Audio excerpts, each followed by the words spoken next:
Started. It's the January 21st meeting of the Northwood School Board. Bills and manifests, I believe, are going around. Any open public comment?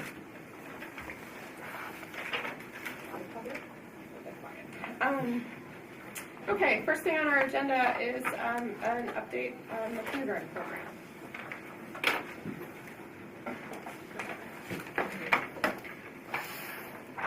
So awesome. Thank you so much. We are so excited to talk about the kindergarten program. I know folks have been asking for some data and have been asking for some information about our kindergarten program because there's lots to talk about what the future holds and what we're going to do at Northwood for kindergarten. So we have a presentation for you tonight, and I would like to introduce two people that are going to be giving you a lot of the information. We have Erica McNeil from the SAU office, who's the Assistant Special Ed Director working out of the SAU office. And we also have Mary Ann Nice, who is a literacy consultant and intervention specialist who's been working with us for 2 years now. She began last year, and she's continued this year, and she has done a lot of work. She works with us pretty regularly in the classrooms with RTI program, and some of you have seen her before talking about that here at the school board meeting. So we have a PowerPoint that all board members have a copy of, and we have some notes space there for you. So if you have questions, we'd like to ask you to make note of them and hold them because we have a lot of information towards the end that may answer some questions or thoughts you have early on. So if you can just make notes, we'd be happy to answer any questions when the presentation is over. And certainly we want to get some feedback and talk about what you think after you have the information shared with you. But we're really excited about it because there's some really great stuff that's come out of our winter assessments that we've done. So without further ado, I would like to present to you Erica McNeil and Mary Ann Nice. What they're going to do for this presentation is we're going to examine the timeline of changes that are taking place and have been taking place in kindergarten since we started looking at this more specifically last year. We're going to examine data and problem-solving process. We looked at data, we made some decisions based on the data, and we've made a process moving forward and have implemented a lot of that process already. We're going to examine approaches that have been taken by the team, the kindergarten teams, and also the other intervention teams as well. And we're going to look at the mid-year results. We actually just did those the second week in January. We just got those results, so they're hot off the presses, and we're happy to be able to share them as part of this presentation to support our kindergarten program. So if anybody can't see, certainly people can feel free to move around, but we'll make sure if you have questions, please make note of them, and we'll address them at the end of the presentation. Can that be moved that way? Now that I see all these people? I want to be able to see. Sorry. Yeah, I mean, the board has hard copies, so if it's turned for the public, that's fine. Is that better? Plus there are changes just for the presentation. Is this going to be available to the public? It can be. Yeah, we can post it on our website.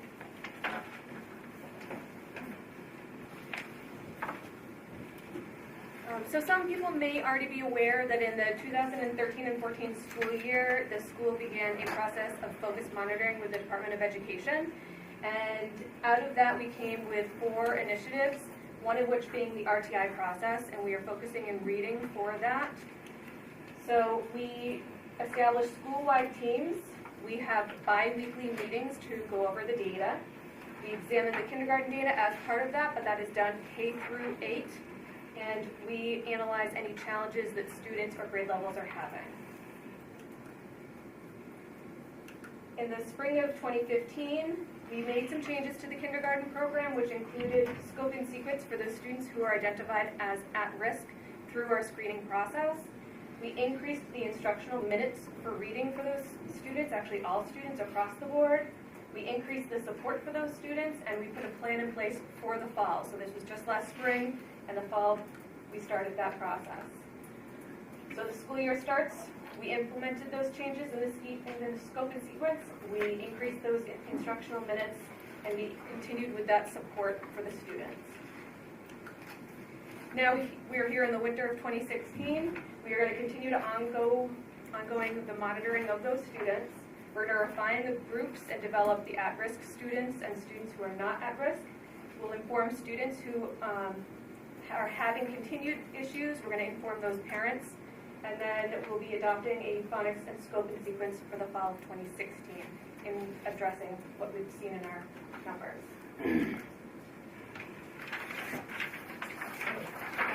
So the last time I was here was in this last spring, last May, and it was with our RCI leadership team in the building, and we were trying to, we were conveying to folks what the goals were, what the missions were, and what RTI, that kind of a framework, is all about. So this visual is just a great example of what some of our goals are, and it's about aligning our arrows. So we might have some well-intentioned initiatives going on, but what we want to do is create a framework or a system that will allow us to align those arrows so that we're moving in a common direction. So the parts of this presentation that I want to share with you, I just want to show you how that RTI process has played out in kindergarten since last spring up through this winter time. All right, so as Wendy mentioned, we've been developing this. So every grade level has a team that meets for their students bi-weekly. They have their own meeting time. And the team members consist of the classroom teacher, special ed teacher, reading specialist, tutors, administrator, and myself. So those teams meet every Tuesday, and they meet every other week. During this time, we have a few goals. We want to review the progress monitoring on students. So when we first do a screener, we identify students that might be at risk. With those at-risk students, we follow up to see if they're still, was that a legitimate score, or these kids were really worried about. Those are the kids that we progress monitor. And when we meet at our data meetings, we're meeting to review some of that progress. We also discuss some instructional strategies, so some problem solving around some of those challenges. And then every 6 weeks, we re-examine the groups that we have set up and should we be making some changes to it. So as far as kindergarten goes, I just want to point out we have Sharon Ford is in the audience. Sharon is a treasure, a new hire. It's her second year here. She's our expert, our go-to person for interventions, and we're really blessed to have her on that team. We have our reading specialist. She's here somewhere hiding, perhaps. Yeah. Our reading specialist, Donna Turco, has been here for a long time, and she's been on focus monitoring. I don't know, 5 years, 4. Oh, okay. Anyway, She's done so much in that time. she has. So her leadership's really been instrumental. And then obviously we have Beth, who's in the classroom all the time with the students. So we have Beth providing some small group supports to students. So that's just giving you an idea of. Linda Royer's here too. Oh, and Linda Royer's here too. Yes, Linda Royer, I'm sorry, Linda. No problem. Part of our team, and she works closely with Sharon to provide some of the more specialized interventions that we're giving to some of the kindergarten students. What I wanted to share with you, we're going to take a look at the Ames Web results from fall, winter, and spring of last year, and then fall and winter of this year. And I just wanted to share just some brief information about this type of assessment. So this is a general outcomes measure. And a general outcomes measure, it's a universal screener for kids in K through 8. What makes this different than other types of assessment, and you'll see on a slide next, is that it has some predictive power. So it's looking at key skills as they're developing throughout the year, fall, winter, and spring. So we're using this as sort of our springboard to look at who might be at risk, how is their progress. And like I said, it has some predictive power. This is normed on about 45,000 students, so it has a large norming sample. It's also referred to as a curriculum-based measure. So you'll see on the next slide. So what this is really helping us do is determine who might be at risk at any given grade level, and sort of points us in the direction of who do we need to keep a close eye on. So for example, in kindergarten, one thing that is a key indicator of future outcomes is a child's development of letter sound knowledge. As we know, phonics is important. Kids who have a phonics system that's well developed tend to be our better readers. So early on in kindergarten, we may not expect them to know to read when they walk in the door, but we're looking at expectations as they develop over time. So one of those is letter sound knowledge. So for example, in September, we have the benchmark performance level is 1 sound. As they come in the door, we're looking for kindergartners to know just 1 letter sound. And let me just show you, I'll pass this around. They see, the first one is letter naming. If you want to just take a quick look, perhaps, and pass it around. So I have 2 letter naming here, so I'll send that down. This one is letter sound. So the students have 1 minute, and they're seeing a string of letters, uppercase, lowercase mixed together. And so one task is letter naming, there's expectations around that. The other task is letter sound, there's expectations around that. The reason for the 1 minute timing is that we're looking for proficiency levels. So who's really becoming automatic with these skills versus kids that still need a lot of that extra practice. So in September, the expectations, 1 sound, but for mid-year, that expectation moves. So it's a moving target as it moves through the year. So September, then January, we expect 15 sounds. By May, we're expecting 29 sounds. So kids that are not acquiring on this trajectory are the kids that we're really taking a much closer look at. So ideally, everybody's moving through and hitting their benchmarks as they move through the year. I'm going to let Erica talk about the data specifically, but I had just mentioned that 2 of the key skills are letter ID, so letter naming and letter sound identification. These 2 skills down here, this one's an auditory skill. It's very predictive of future outcomes in phonics, and this one is taking a look at phonics development. So when Erica reviews that data, I'll turn this over to you. So this is last year's data on the Ames Web probe that was completed. You can see what the task is, what was expected, and then what percent hit the benchmark. So walking in the door last year, the expectation was that students could identify 7 of the letters that was on that sheet that came around. 70% of our students were able to walk in the door and identify 7 letters. As the year moves on, the expectations grow. And that's where we start to see some dipping in scores. So then it moves up to 32 letters in the winter. 63% of our students were able to hit that. And at the end of the year, the expectation is 41 letters, and 37% of our students were able to hit that. So if you kind of look across, you can see that there's, at the end, we obviously noticed that we needed to make some changes to our program when we only had between 35 and 40% of students hitting these benchmarks. Can I just jump in too?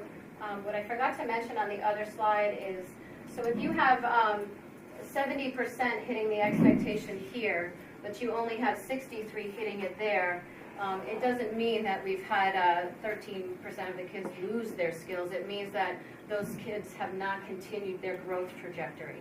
Okay, so it's not uncommon as the expectations increase to see a dip. Ideally, though, of course, we want everyone to be on track, but it doesn't signal a regression in skill when they go down. It means that they're not gaining.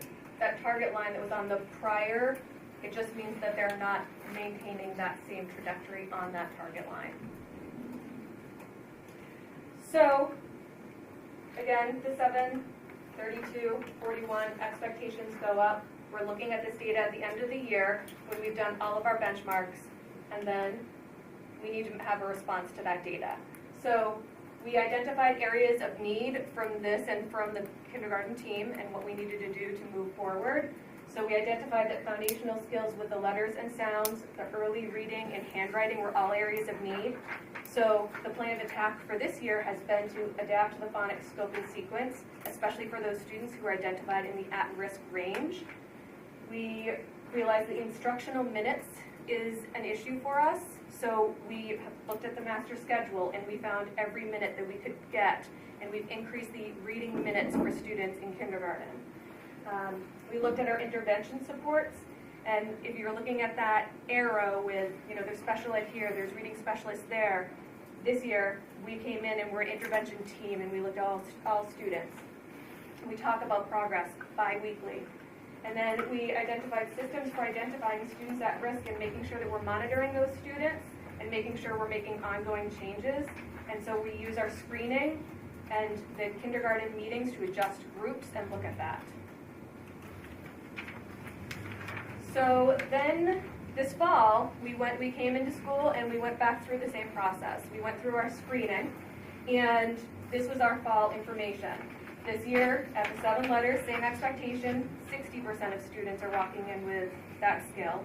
And with the 1 letter sound, 96% were coming into school with that skill. So we followed with our plan. We identified those students who are at risk based on that screening and the results from the last slide. The kindergarten team members went to some professional development to make sure that they were able to target those skills that were needing to be looked at. And then the plan is to fade some of that support and the intensity for those students so that they don't require additional services. We also identified them early too, which was a big difference from last year. One of the problems we found last year was we were just getting into adopting the new universal screener, so it took us a considerable amount of time to start using the screener, using it properly, identify where the intervention patterns were, and start attacking those. This year we were right on it. We started right when the kids came back. We had the screener in place, and we were able to collect the data very early to start implementing the interventions much earlier than they were implemented last year.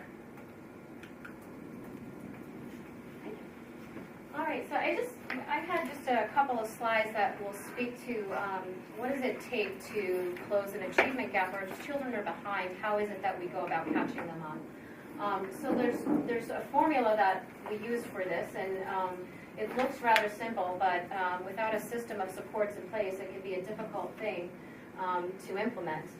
So the first thing that's needed is to make sure our instruction is very targeted. So identifying who's at risk, identifying the underlying skill deficit, so where is their exact weakness, and then making sure that we're providing those small group opportunities with some direct instruction. So this is step 1. Step 2 is making sure that those interventions have enough intensity behind them. So is there enough instructional time being spent on the child's skill deficit? Is the child getting enough practice trials within their small group environment? So they're meeting with their teacher, but is the group structured in such a way that they're getting enough practice trials? And then the other piece is how can we creatively build in some of that extra practice time? So folks often take a look and they think, oh, our instruction is targeted, why aren't we seeing a catch-up? It often might be due to an issue around intensity. And vice versa, some people are doing things with intensity, but their instruction isn't very targeted. So looking at that, and thinking about kindergarten, and just wanted to show visually what it looks like when we have some of our students coming in at benchmark and some of them coming in below.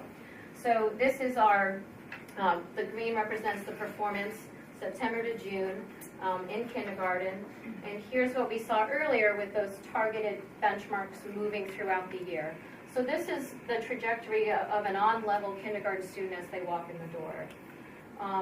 We have students that come in many years behind, or years behind in skill development. So they may start far below where an average student starts in September. And you can see that their trajectory, they're making annual growth, they're making yearly progress, but their progress never intersects the green. And that's what creates what's called an achievement gap. So with those achievement gaps, you're looking at this red group and we're thinking, how do they make accelerated growth? So the way to close an achievement gap is that this red group here, they don't just have to make their annual growth, because you can see that their annual growth, at the end of their annual growth, they're performing where some other students were performing in November, right? So at the end of their growth, they're not caught up. So they have to make accelerated growth. They have to make their annual growth plus what is called catch-up growth.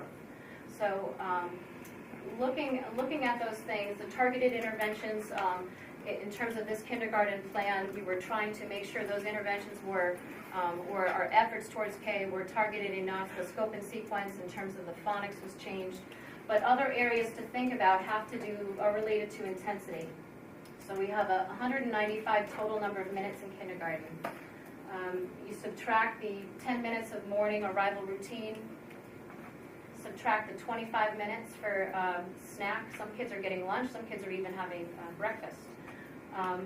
Subtract 30 minutes for related arts, subtract 10 minutes for departure, and that leaves us with 120 minutes, which would have to cover those academic subjects of reading, math, social studies, and science. So it is another factor to consider. Let's take a closer look at the plan that we put in place. So given the structure that we had, the number of instructional minutes, we were trying to be creative with what could be put in place. So here's what it ends up looking like. The whole group is meeting with their classroom teacher 160 minutes per week. Every day, or actually 4 days a week, those students are breaking off to do their small group work. This is what we would see in a typical classroom, grade 1 through 5. So they break off to do their small group work.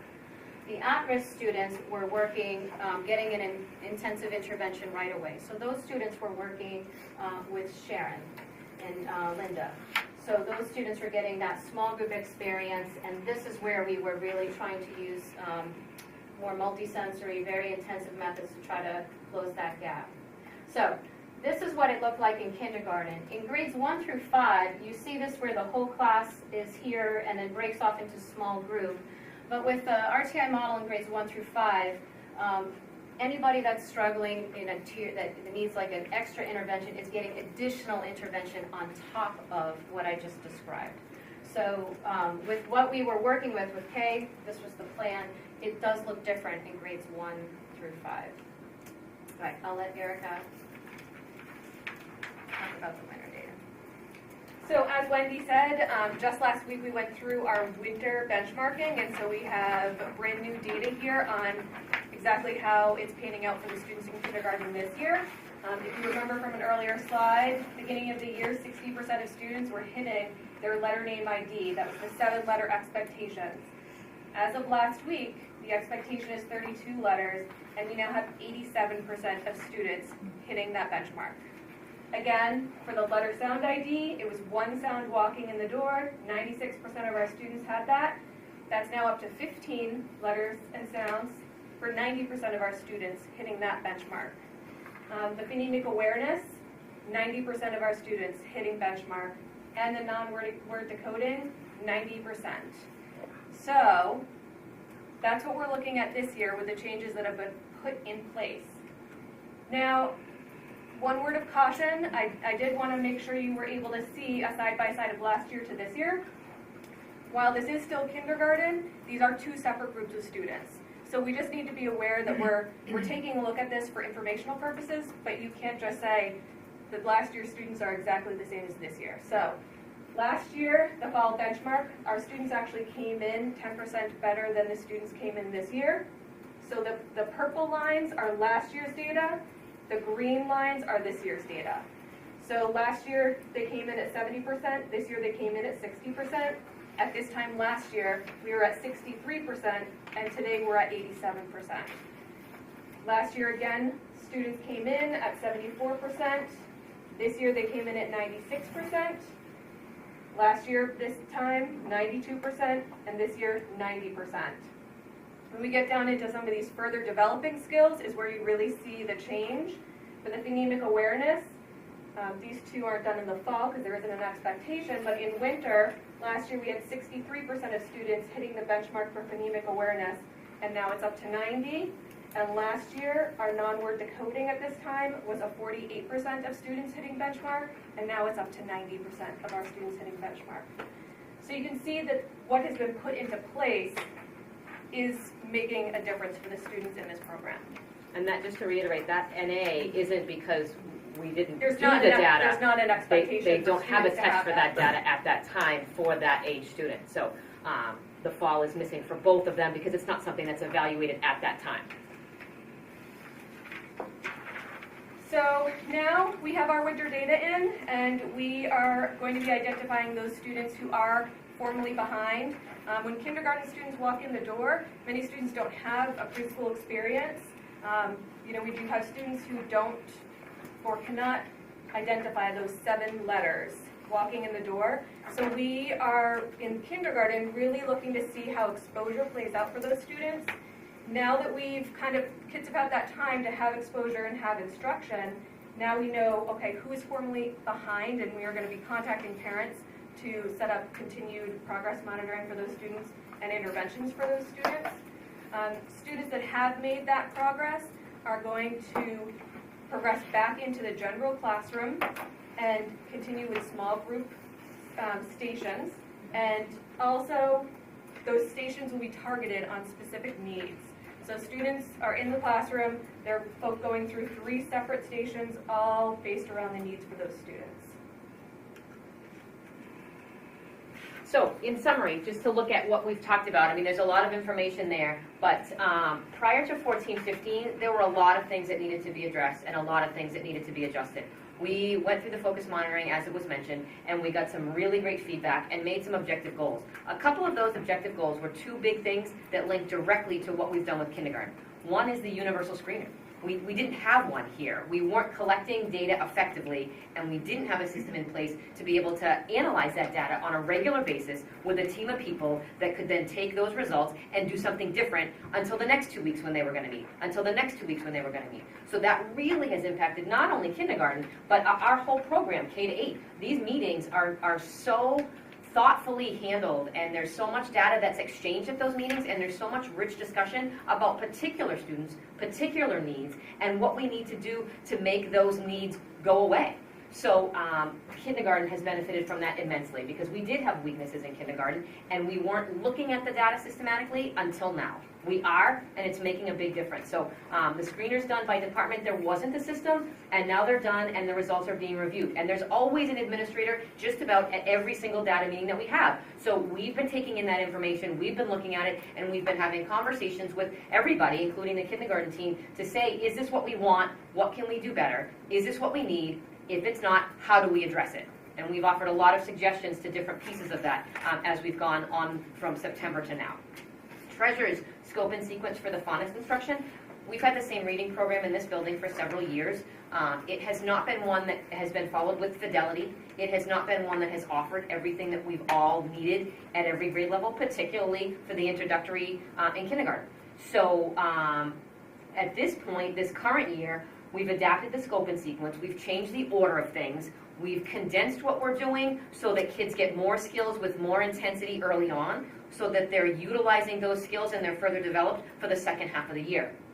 The addition of supplemental phonics program has been very well received. We've done a couple of different programs that have enhanced what's being offered, and we've sent teachers and staff members out on professional development experiences so that they can learn these programs and they can better integrate the information from these programs to address the specific needs of the kids at this level. So that's ongoing. The professional development's ongoing, but there has been significant PD in the fall already this year that has had an impact. So we're happy about that. And we are in a position where we're getting a new reading program. We've talked about it at this board before, and we're targeting K-3. So the expectation is we will have a new reading program. We will be expecting that it'll be followed with fidelity, and it's going to be a huge impact for kindergarten because we're going to have a scope and sequence that's probably much more suited to the needs of the kids, and we'll be able to follow it with all of the practitioners that are working with that grade level.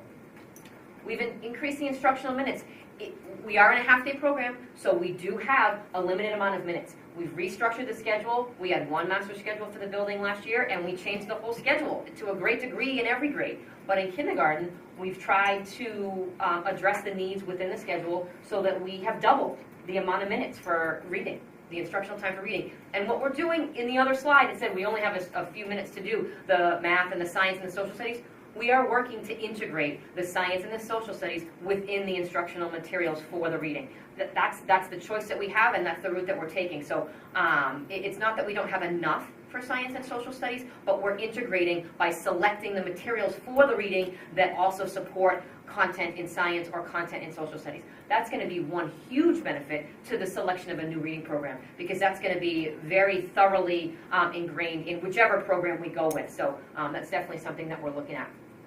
Services for intervention students were scheduled in the fall. We mentioned that earlier. It was a delayed start last year. We just didn't have the screener, we didn't have the scrutiny on the programs, and we didn't have the RTI fully implemented until probably into the second half of the year, really, last year. We have some problems with the screener, which we've now worked out, but we had a much better start at the beginning of this year. We had the intervention schedule set up. We had our data meetings already going for September. We've been consistent with that schedule, and people are dedicated to knowing that that's an important meeting that everybody has to make time for. So we hit the ground running. We absolutely did, for kindergarten as well as the other grades. But it's been impactful. It has been a huge impact, the process that we've been able to take, and we look forward to enhancing that even further, looking into the rest of the winter and the spring. So we are off to a great start. The best part about it has been we've identified the need. We have the data now to look at what the data tells us. We're reading the data, we're making decisions based on what it's telling us, and we're making interventions that are working. To go up 27% in 5 months since the students came into the building, that's huge. That gain is gigantic compared to where we were last year. So we're very happy about the results. We're taking this momentum, and we're going to continue to move forward with it so that we can strengthen this program as much as possible with the things we have in place and other things that we're looking to do. So we're proud of what we have right now, and we're glad that we're definitely on a positive path for making some improvements in a program that people have questioned, and we've heard the questions, and we're responding to it. So we're in a good place. We're in a very good place. Questions? Yes. First of all, I'd like to say thank you to everybody for all of your hard work and everything, and actually thank you in waiting to give the data until now so that we had the winter data. That really shows something there. I just had a couple of questions. Now, on the Ames web, you said it was comparing 45,000 students. It's normed on 45,000. Now, is that for the whole Ames web, or is that just kindergarten? It's not for the whole Ames web K to 8, it's per grade level, but the approximate norming samples for different skills will range from 30 to 50,000. But do they differentiate between a half day and a full day program? Not at all. So, I guess. So there isn't a half day expectation versus a full day expectation, is that what you're? Well, I'm just wondering, if it was to go to a full day, could we possibly see more of a gain because we're going to see more time, instructional time, and then we could add in a science program, a social studies program, integrating. The way that you're going to integrate it into the half-day program is fantastic, but you can still integrate it into science and social studies, because if you can't read, you can't do science, you can't do social studies, you can't do math. Right. But the opportunity would certainly be there, and if you looked at the slide that said targeted intervention plus intensity, there really is, those two pieces are really the driving force behind closing these. Well, and this was the other one that I had a question on is again, these K skills, are these based on a full day kindergarten? No. Looking at new, a curriculum will be based on a full day or half day kindergarten, but what makes Ames Web unique is that it's independent of curriculum. So no matter what curriculum you use. So if we choose a new curriculum, that curriculum will come with its own way of measuring things, but this is independent of curriculum, and that's what makes it rather unique. Again, thank you for all your hard work. I was just wondering, are there norms for the other subjects, math, science, stuff like that? No, the Ames Web is really targeting key skills for literacy and math development. So the things that you saw here for moving targets and expectations, those are available for math as well. And for math, it's broken up into computation and then more problem-solving types of math. So, Are we tracking math in kindergarten as well? yes, Yeah. yes. Did I say that? There is. The Title I department is the one that really does all of that management with that type of data. So I don't have it on hand, but it is in our system, and teachers can access it. When we went through the focus monitoring process, we had those, like I said, those three major things we were looking at. And so for the reading, the RTI was what we were going for in that one area. We also have the PLCs for writing and also curriculum, which is across the board. So when we really were looking at the RTI process, we were really looking at the reading.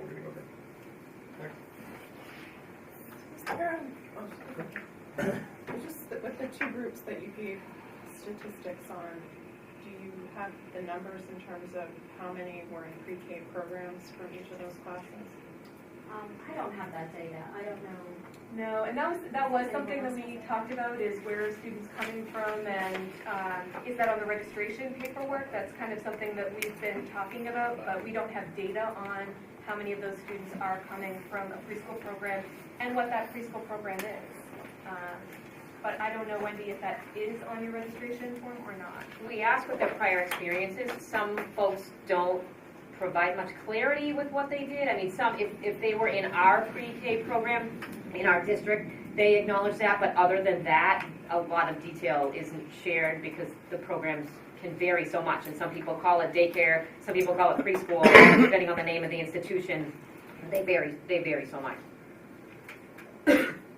And they're really, when they're coming in, I mean, they're essentially making up 5 years worth of time, whether they had something or didn't have something.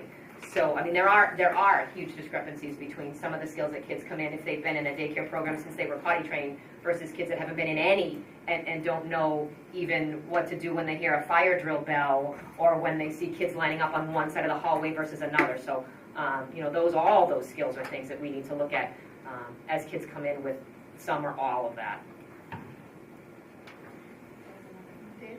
Oh, are you all set? 3 questions for my need to know. You have them name the letters. Are they naming, would you say they are better naming the capitals than they are the lowercase? We used to say small letter, but that's lowercase. Well, it's a great question. That's part of the problem-solving process. So when we look at the pros, we're looking for patterns like that. So do they know their uppercase but not their lowercase, or there's certain sounds they miss all the time? And Sharon and Donna, I mean, that's the type of work that they're doing all the time, analyzing, you know, not just looking at the number score, but what was the student's pattern of response, so they can adjust their instruction. So, you know, typically kindergarten students have had more exposure to uppercase than lowercase, so sometimes we see that, yes. Question, and again, as I read a chart, I'm afraid sometimes people look at it the wrong way. Somebody comes in and they know 7 letters, which we're expected, and they know 7, and that's 70%. So if we have 20 kids in that class, 14 of them know 7 letters. Then I look at the end and I say, wow, 41 letters, but only 37% of them know. So first brain says, oh man, they're doing terrible. But those 14 still remember their first 7 letters. They didn't lose them. They just didn't gain a little Right. bit. And you have to remember too that the assessment is timed, so we're not just, you know, we could put out and we have that data. We have the data where we put out an alphabet, you know, or we just show them random letters and we give them all the time in the world to name those letters. And that data is a different look than this type of data. But the purpose of this type of data is to really pinpoint future, you know, problems with reading. So who are the kids that are not gaining in proficiency, which is different than just knowing all the letters of the alphabet. So who knows them with fluency and who doesn't know them with fluency, and weeding out those, because the ones that don't know them with fluency, those are the ones we want to give more practice to. So we don't want to say that they're necessarily special ed. We don't want to know who they are so that we can give them more practice opportunities. Third question, well, if I can find it. Anyway, I'll remember. They're good questions. What is related arts in kindergarten? What is related arts? It's everything. I mean, students are going to art, they're going to music, they're going to PE, they're going to technology, they're going to everything. Library. In our building, we are trying to give them the global experience of access to all of that.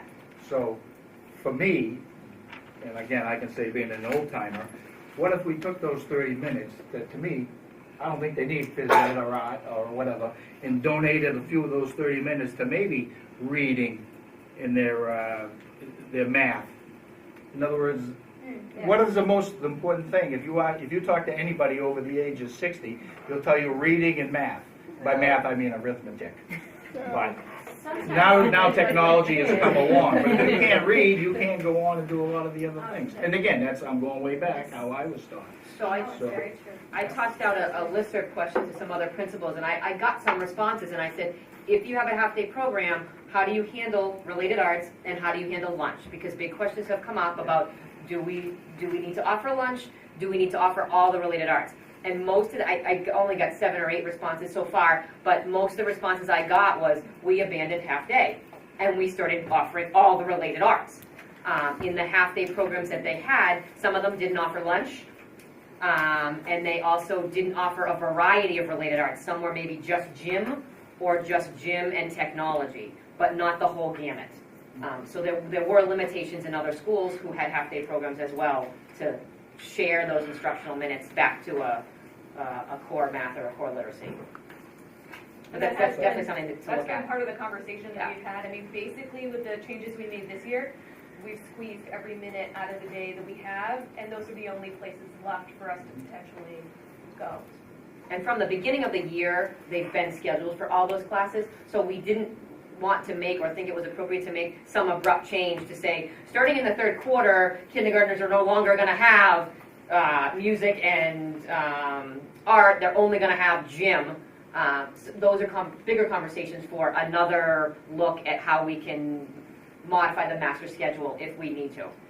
It's not quite as easy as just eliminating them, though, because those time blocks do give the classroom teacher the part of their planning time, or maybe it's in lunch. So you do have to kind of.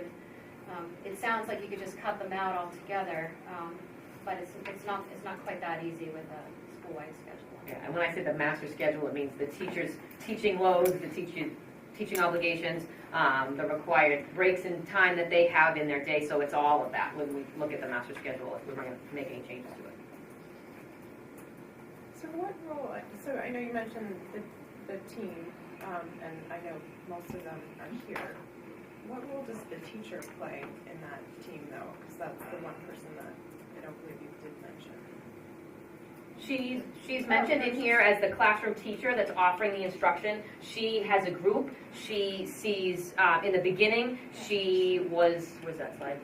She was seeing certain students, and other students were being seen in other places, but we've done some restructuring with the scope and sequence. So she is one of the 3 kids, she's one of the 3 adults that is offering the interventions with the rotation that we're now utilizing. So with the classroom teacher and the 2 classroom aides, they are going to be maintaining the rotations for the small group. We have whole group instruction with the teacher. No, sorry, my question was more in terms of the role. What's your role on the team?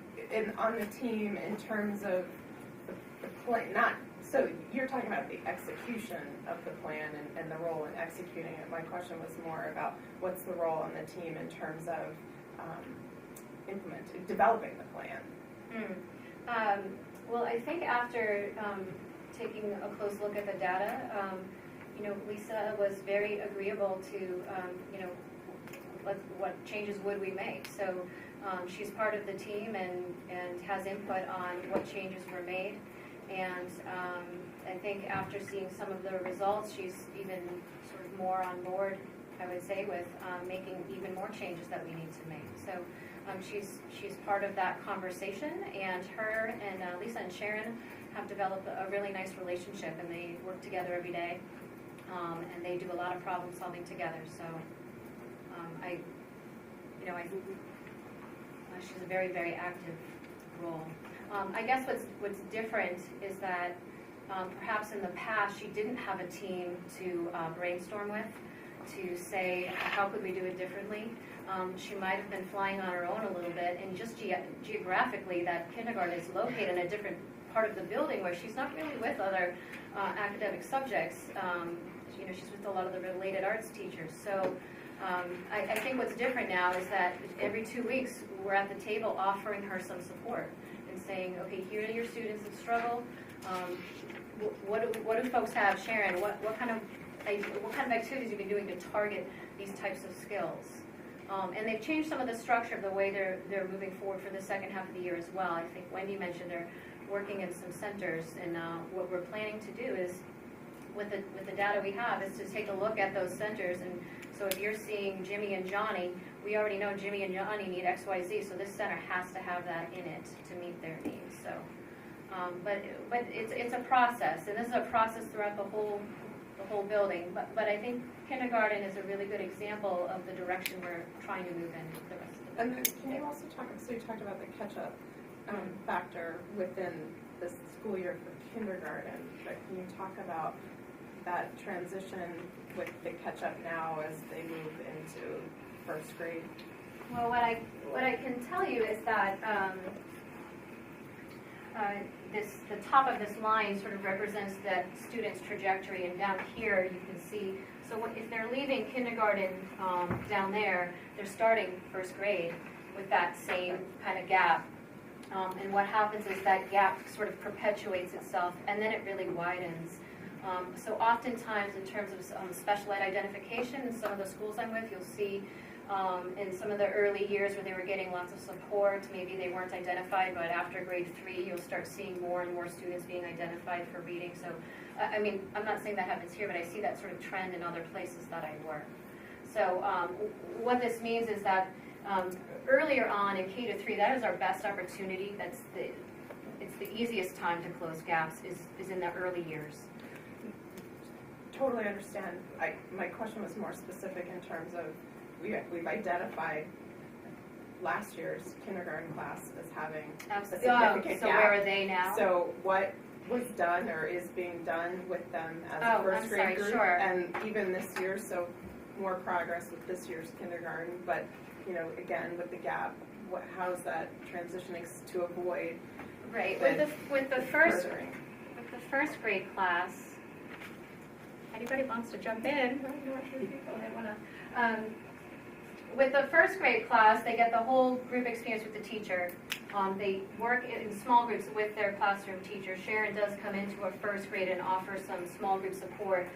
But this is where grades 1 through 8, but 1 through 5 gets this additional time.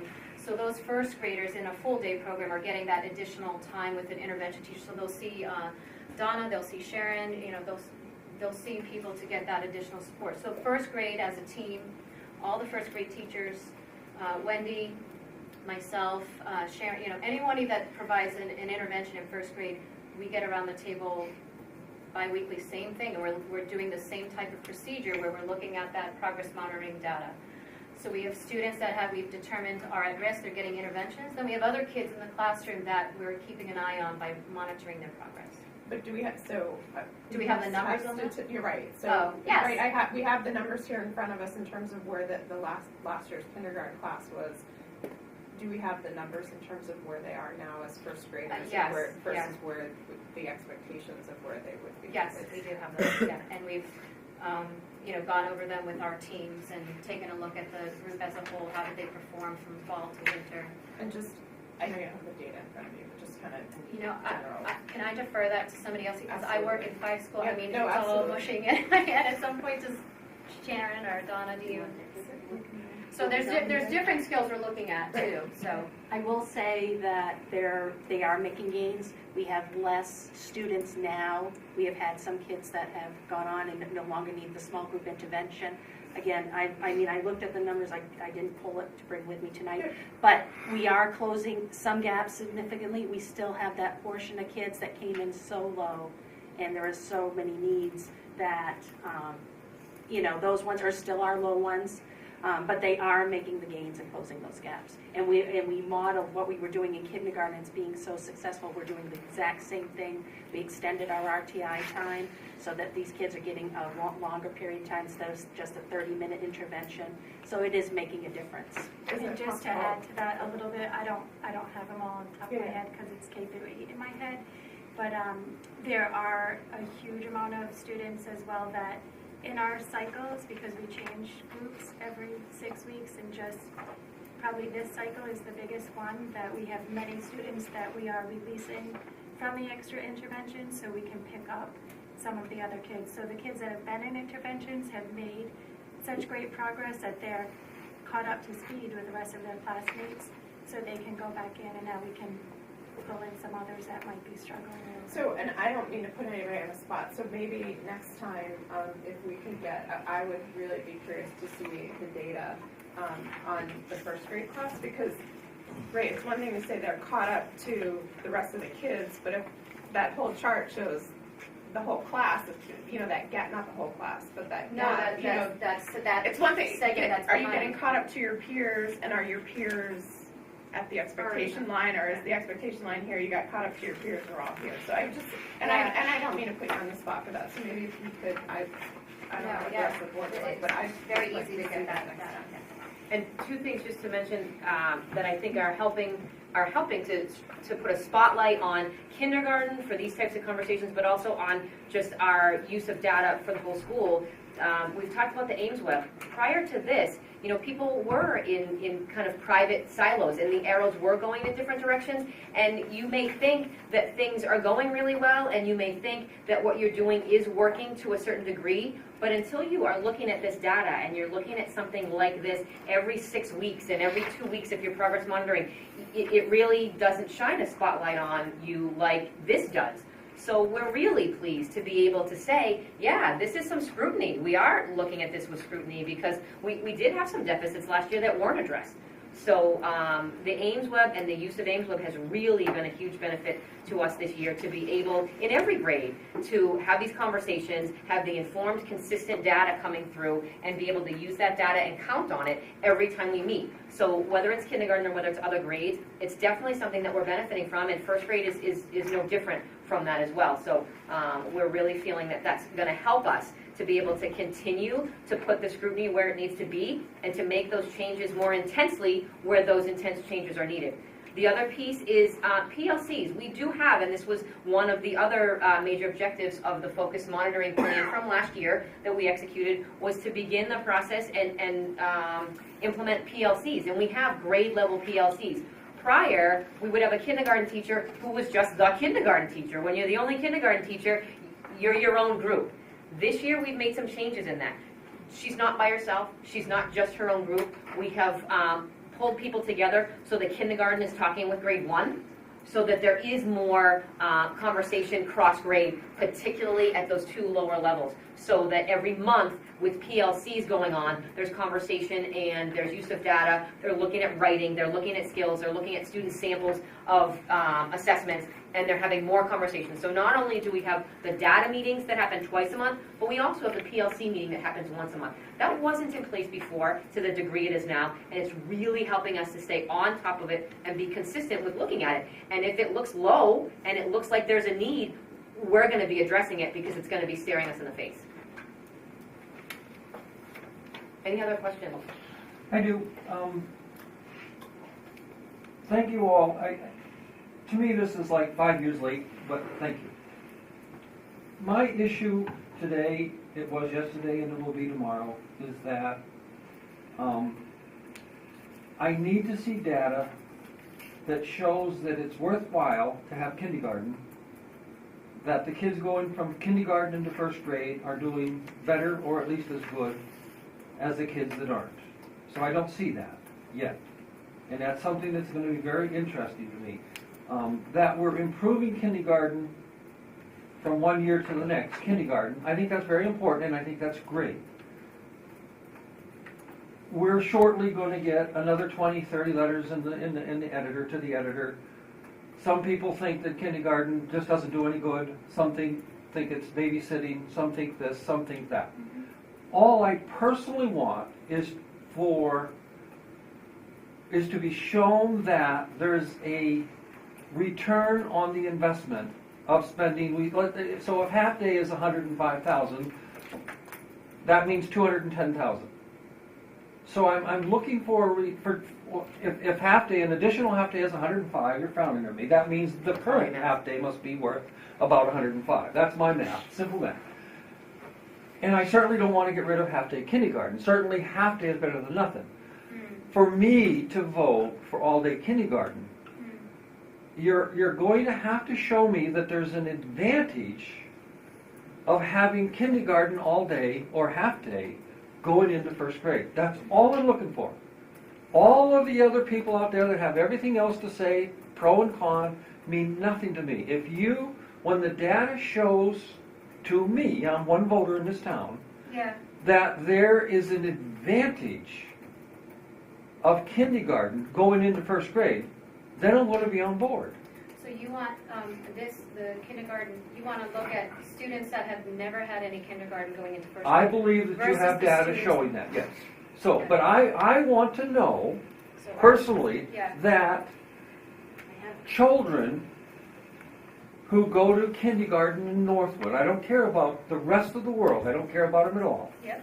That children going to kindergarten in Northwood are improving, are better than kids not having kindergarten when they get to first grade. That's what I want to know, and I want to see a year of that.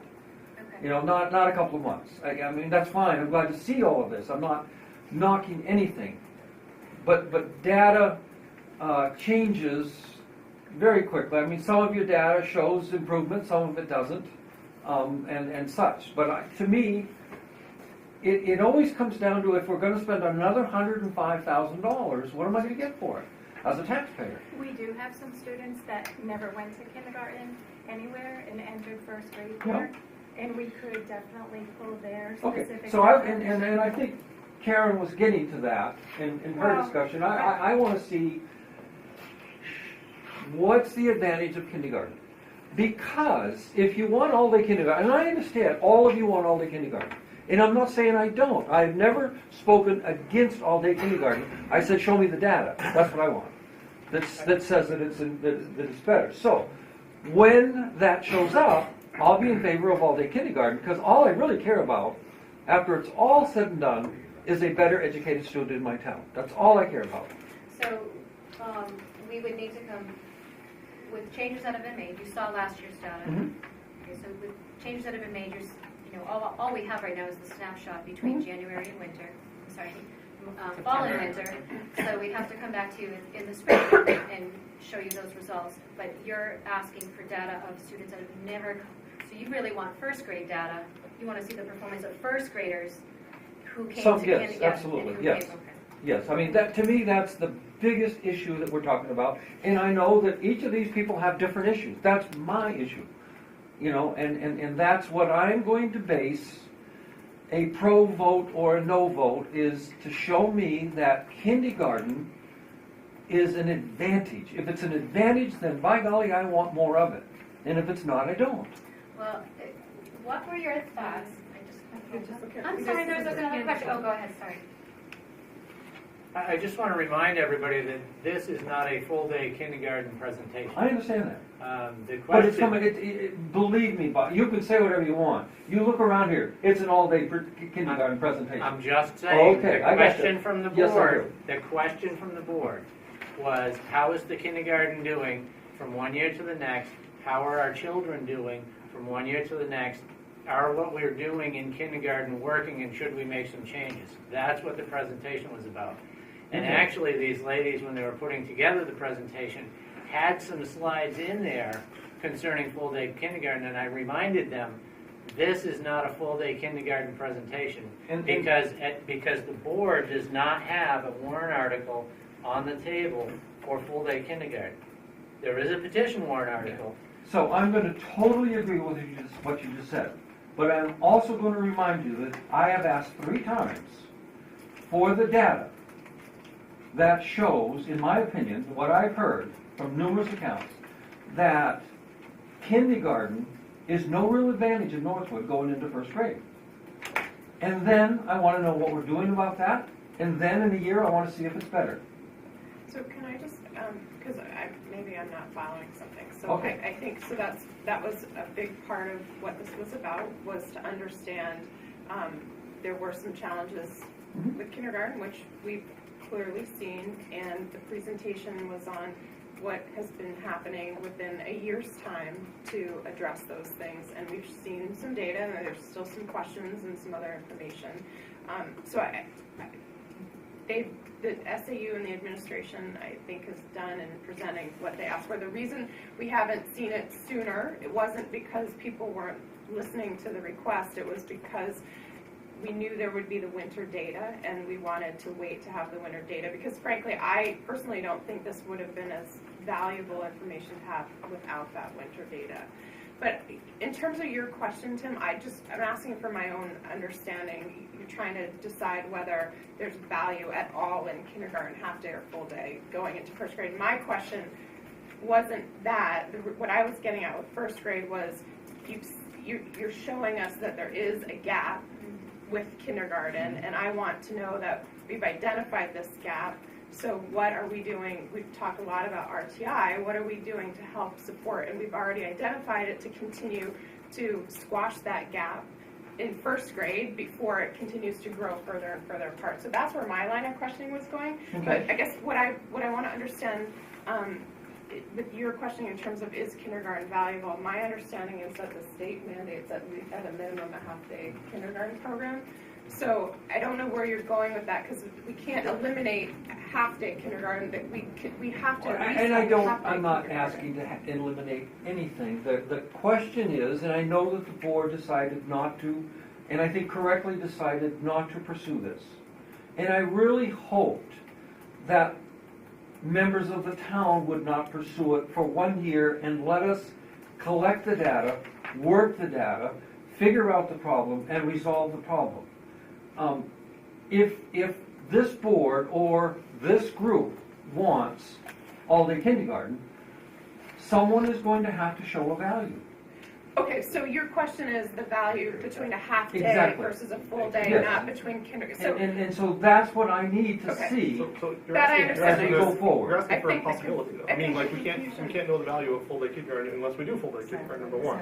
No, Number two, if you look no. at, let me finish.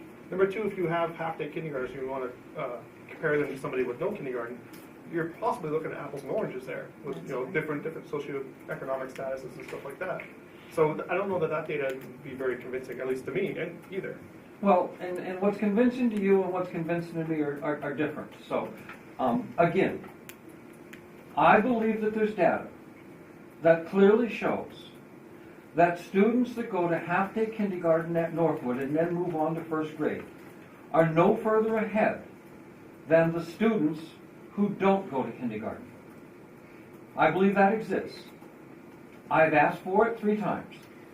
Well, So then number what I one, need number to one, the know board should be is that asking. in a degree of time, an amount of time, can we improve that? Because if we're going to spend $105,000 for half-day kindergarten, which we have to by law, that's fine, and they go through half-day kindergarten, and they're no better off than the kids that don't have any kindergarten going into first grade. But my point is that they're different students. I mean, you don't know how those This has students been would have going been. on for years. You don't know how those Keith, students. years. No, I'm saying you don't know the students that go to kindergarten that wouldn't have got it versus the ones that maybe I are at appreciate home or that. at private I kindergarten listen or to something Cole like Brown, who says constantly, a whole class from 1 year, like the 8th grade class of 1 year, and then the next grade, 8th grade class, totally different. I get that. that. No, I'm not saying that. Okay, You're misunderstanding what I'm saying. What I'm saying is that the children that are in the half-day kindergarten program versus the ones that are not in the half-day kindergarten program, because they maybe are at home with a parent that's teaching them, or maybe they're in a private kindergarten, we don't know, right? we don't know. I would But say there's that data. those are different kids, and you would get different results if you, say, eliminated half-day kindergarten, because maybe those kids aren't getting anything, perhaps. So, Maybe half-day kindergarten is the hold on only a thing. second though. I just want to be really, because I don't want us to go down a rabbit hole. We're not talking about eliminating kindergarten. No. That's not an No, option I to understand. eliminate kindergarten. So but because I was confused, Tim, by where you were originally going. So I want to make sure we stay on point with this. The question is, we have a half-day kindergarten. I think it's clear that there's some challenges with the half-day kindergarten. We're working on things to improve the existing program we have today. The question is, are there advantages between a half-day kindergarten versus a full-day kindergarten, and how does that? I don't think it's fair to look at the children who've been in a kindergarten program versus the children who haven't been in a kindergarten program at Northwood. I think we have to focus on what the program we have, making that program better, and whether or not we extend that program to full day. I just think we get down a rabbit hole if we start looking at all kinds of other factors. But again, your fare and my fare might be different. Fair enough. Okay? So when I look at when a first grade teacher will say to me, Madam I see Chair, no we advantage. are getting down the rabbit hole. because With all due you're respect to going the wrong Tim, way, this Tim. isn't on our You're going agenda. the wrong way. Agenda was what they brought us. I think we need to just back off on that before it starts getting Back off on slanderous. anything you want. Ms. McNeil, or, sorry, you had something, I think Erica, you had something else that you wanted to. Yeah, we can't change, what we're dealing with is what we have now. So Yeah. I understand that there were things in the past, but this team was presented with a problem, and we got together as a team, we creatively problem solved it with the resources we had in place, and you asked to see the results, and we're delivering results. So, and to wrap up what we're looking at here, we have a valuable program, and we're going to show you that, and we're going to find the way that's going to meet your needs and anyone else's to demonstrate that we have a valuable program. These kids aren't wasting 2.5 hours of their time every day, all year. And we are very happy to see that we have a measure that's going to be able to show that we've gone up 27% in 4 months.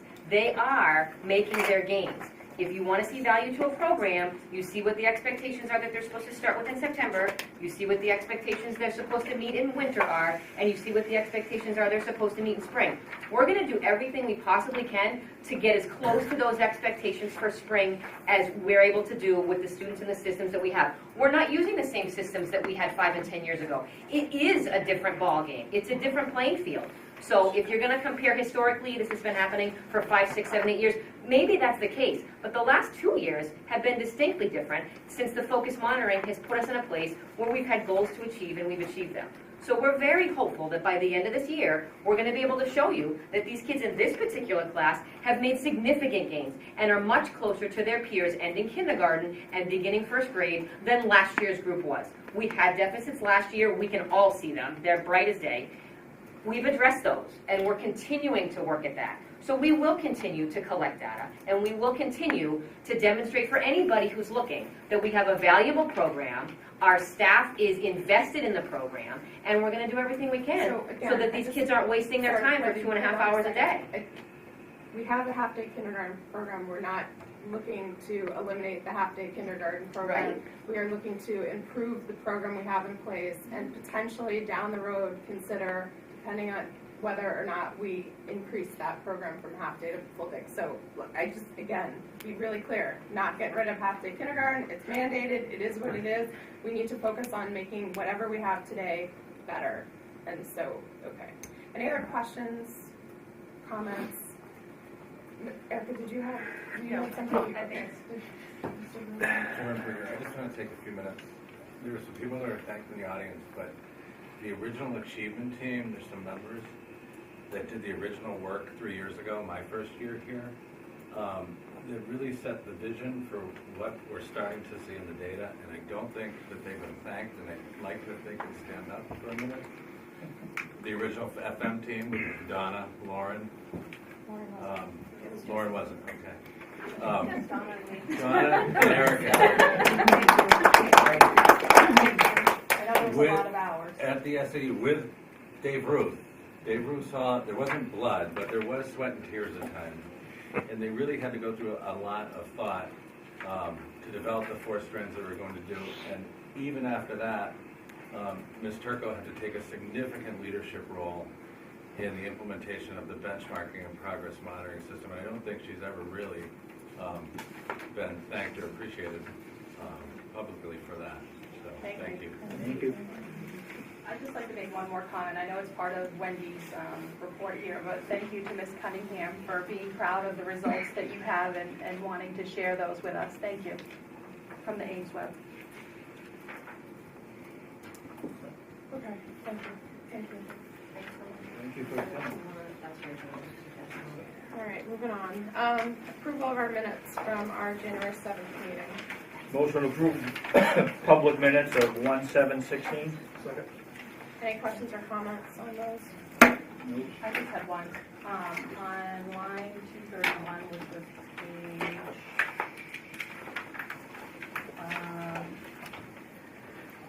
page, sorry, I think it's 231. It's Penny, I think it's Temple, as you say, H-E-M-P-L, not Penny Hall. Temple, H-E-M-P-L. That's PM? AM. Ample. AM, sorry. H-A-M-P-L. H-A-M-P-L, sorry. Anything else? Yes, Pete seconded.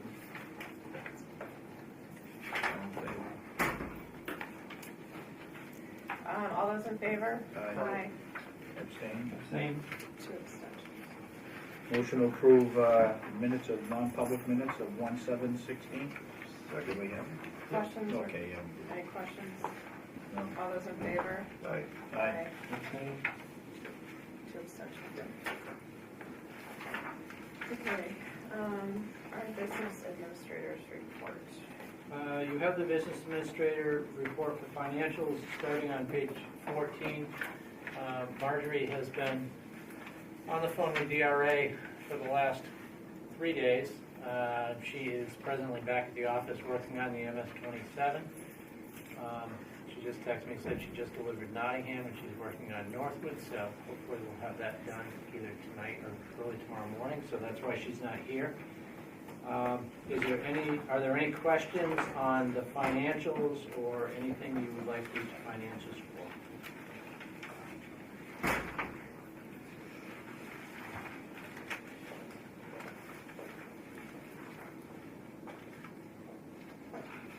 Everybody good? All right. Financials, Tim? You good with financials? On page 26, you'll see the start of your warrant articles. The reason I bring those up is you have Article 11 and Article 12, which are both petition warrant articles that came in after your last meeting. So you can either choose to vote on those and have your vote recorded or not. I would like to have our vote recorded. Just before we move on to that though, on Article 3 that's listed here, I just want to make sure this is correct. It says the school board recommended 5-0, but this was the one about the para contract, and I would be surprised if Tim had voted in favor of it, yeah. So just make sure we get that. Does he abstain or does he have to recuse himself? So should that be a 4-0 vote? It could be. I've always He's always abstained in the It's abstained. always could be an We've always, No, you- Legally had to recuse himself. as long At as the it- budget committee, I recused myself. I just didn't want to be even there, so. That's fine. We'll take care of that. Okay, so sorry about that. I don't want to forget. That's a good point. Okay, so it was Article 11. So I believe that this was about the all-day kindergarten, the petition warrant article for all-day kindergarten. So I think the majority of opinion on the board is to vote on this. You want to vote? Okay, any questions or discussion about it before we vote? I guess a motion. I was going to say, do we need a motion to accept Article 11, or is it accept? Or Recommend. Huh? Recommend. Or recommend, Article 11, which is one article, for Second. $105,000 for all day kindergarten. second over here. Any questions or comments? All those in favor? Aye. All those opposed? I'm opposed. 2, I oppose. I also have some correspondence pertaining to this particular article, but I'll address that after you do Article 12. The motion to accept Article 12, so we adopt the provisions of RSA 40:14B to delegate determination of the default school budget to the municipal budget committee, which has been adopted under RSA 32:14B. Second. Questions or comments? All those in favor? Aye. All those opposed? Dave? Opposed. 1 in favor, 1 opposed. Going back to Article 11, the kindergarten, I've got a letter here from Tom Chase that he would like the board to review.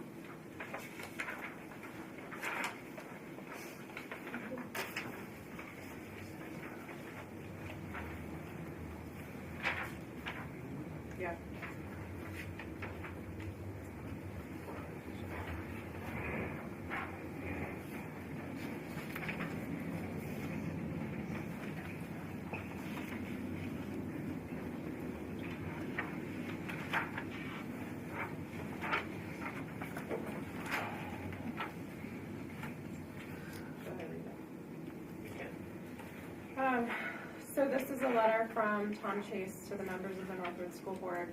I'm sorry not to be able to address you in person, but I have a meeting with the Northwood Budget Committee at the same time as your meeting Thursday evening.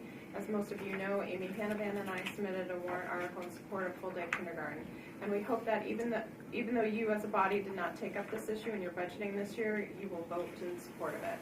We would also like to suggest to you that you sponsor an evening meeting to discuss this issue in advance of the school deliberative session if possible.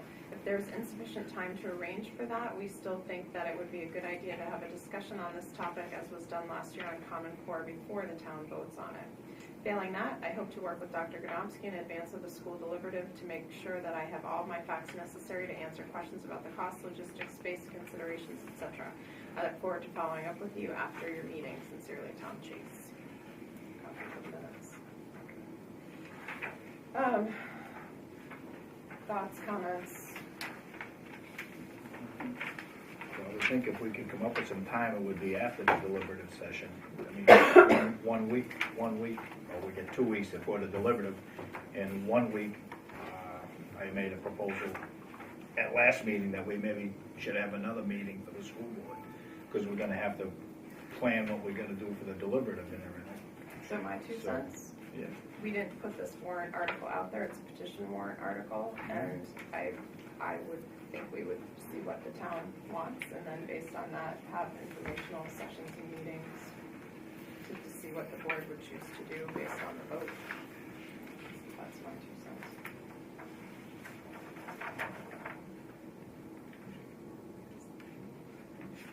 Any other comments, thoughts, motion? Otherwise, we'll move on. So, Karen, what are you recommending that we, after the school deliberative session? I we pick this up recommend again? that, because the school board made a conscious decision not to put the warrant article forward for full-day kindergarten, and this is a petition warrant article, that we not have any sort of meeting on it prior to the vote. If the town votes in favor of full-day kindergarten, the board will then have a decision to make about what it wishes to do. And I would think at that point there would be more informational sessions set up, just as we did with Common Core, but I don't see doing it prior to the vote. If we didn't hold a meeting and the petition is asked to have a meeting, we should be able to allow them someplace in the school to have a meeting if they want. And one of the questions was to get some information, answer some questions about cost, logistics, space consideration for the SAU superintendent. So is that anything that's really time consuming that we wouldn't be able to supply them if they have a few questions, or? No, I think we could provide that. I would just request, I know we've had some challenges with getting information for the board. For example, Ms. Whitmore is not here tonight because she's working to meet a deadline to get a report done. So SAU business and school board business is a priority over other requests of this nature, and I would just want to make sure that the SAU appropriately prioritizes that. Okay. There's plenty of room in town, whether it's here, the community center, or town hall, if they want to have a meeting, advertise it. Right. It's a ton of room. Okay, technology review. The technology review, I put it here on the budget because there are some considerations. At the last meeting, you were given some information on some technology savings in your present budget, and we tried to condense the options that we see, and I'll hand this out and then I'll go through them quickly with what we have.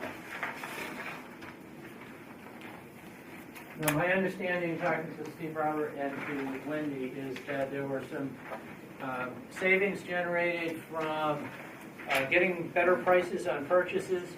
There were savings on purchasing some of the equipment from unexpended funds at the end of last year that were already in this year's budget. So there's a number of things that were saved on, and everything that's they said they were going to purchase was purchased. So it's not that it's falling behind. So if you look at all of the savings on there, we've presently got about $34,000 of savings in the budget. Obviously, you can just leave it there at the bottom line budget and then deal with it at the end of the year. What we could also do is, there are some current needs that were identified in the area of technology that weren't necessarily needed last year at this time, so they're not in the budget. And that's what you see as option one. Option two is that there are some things that could be ordered that were budgeted for next year, but since there's some savings, they could be ordered early, and then you could generate a savings out of next year's budget. And then also option three is kind of a hybrid of some things to purchase now that we're not budgeted for, and some things in next year's budget as well. Now, obviously, if you decide to do this and purchase some things out of next year's budget, you then have some choices to make. Either you leave next year's budget the way it is, or you could make a motion at the deliberative session to reduce your budget by X number of dollars at that point. So those are just some options with some technology money that's available at this point.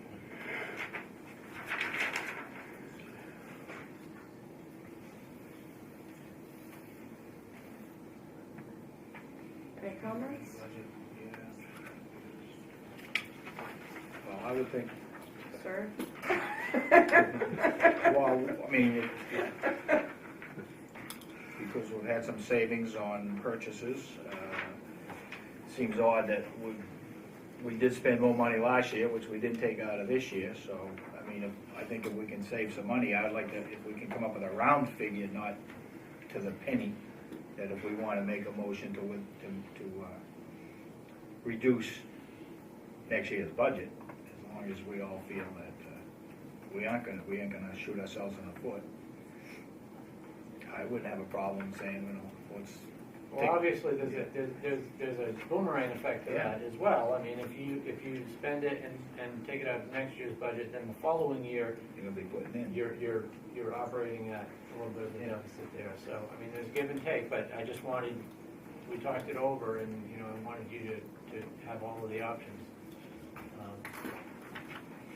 Is there option zero here, which is do nothing for the moment? Yeah, that way? yeah, I mean, you don't have to do anything. Right, 'cause myself, I mean, we did the budget, we spent a lot of time on the budget. I don't want to go Yeah, and I'm not saying do anything with it right now. I mean, like I said, if you were going to make any adjustments, it probably should be a reduction at the deliberative session if you choose to go that way. But yeah, the other option is to not do anything then. Correct, 'cause I mean, Or direct Steve to get ahead on some of those other items that we could utilize this year that aren't in next year's budget. or there might be other things that come up during the year where we true. have to dip into that, right? That's So, true. or we But give I it back to think the this is taxpayer. something like That's the true. IXL ELA upgrade for grade 6. I guess, to me, I don't even know why that shouldn't just be done. Even if it wasn't budgeted for, why something like that shouldn't just be done. To me, that would, I mean, and again, I don't know, but to me, something like that should just be done. Right. It's an upgrade of a system that we already have, that I know my kids use at home and use it a lot. So something like that.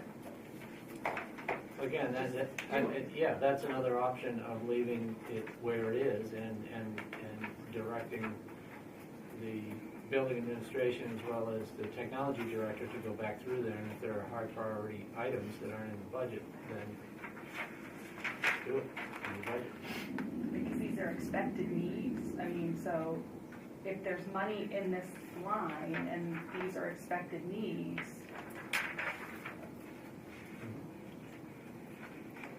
I'm dying to hear what you have to say.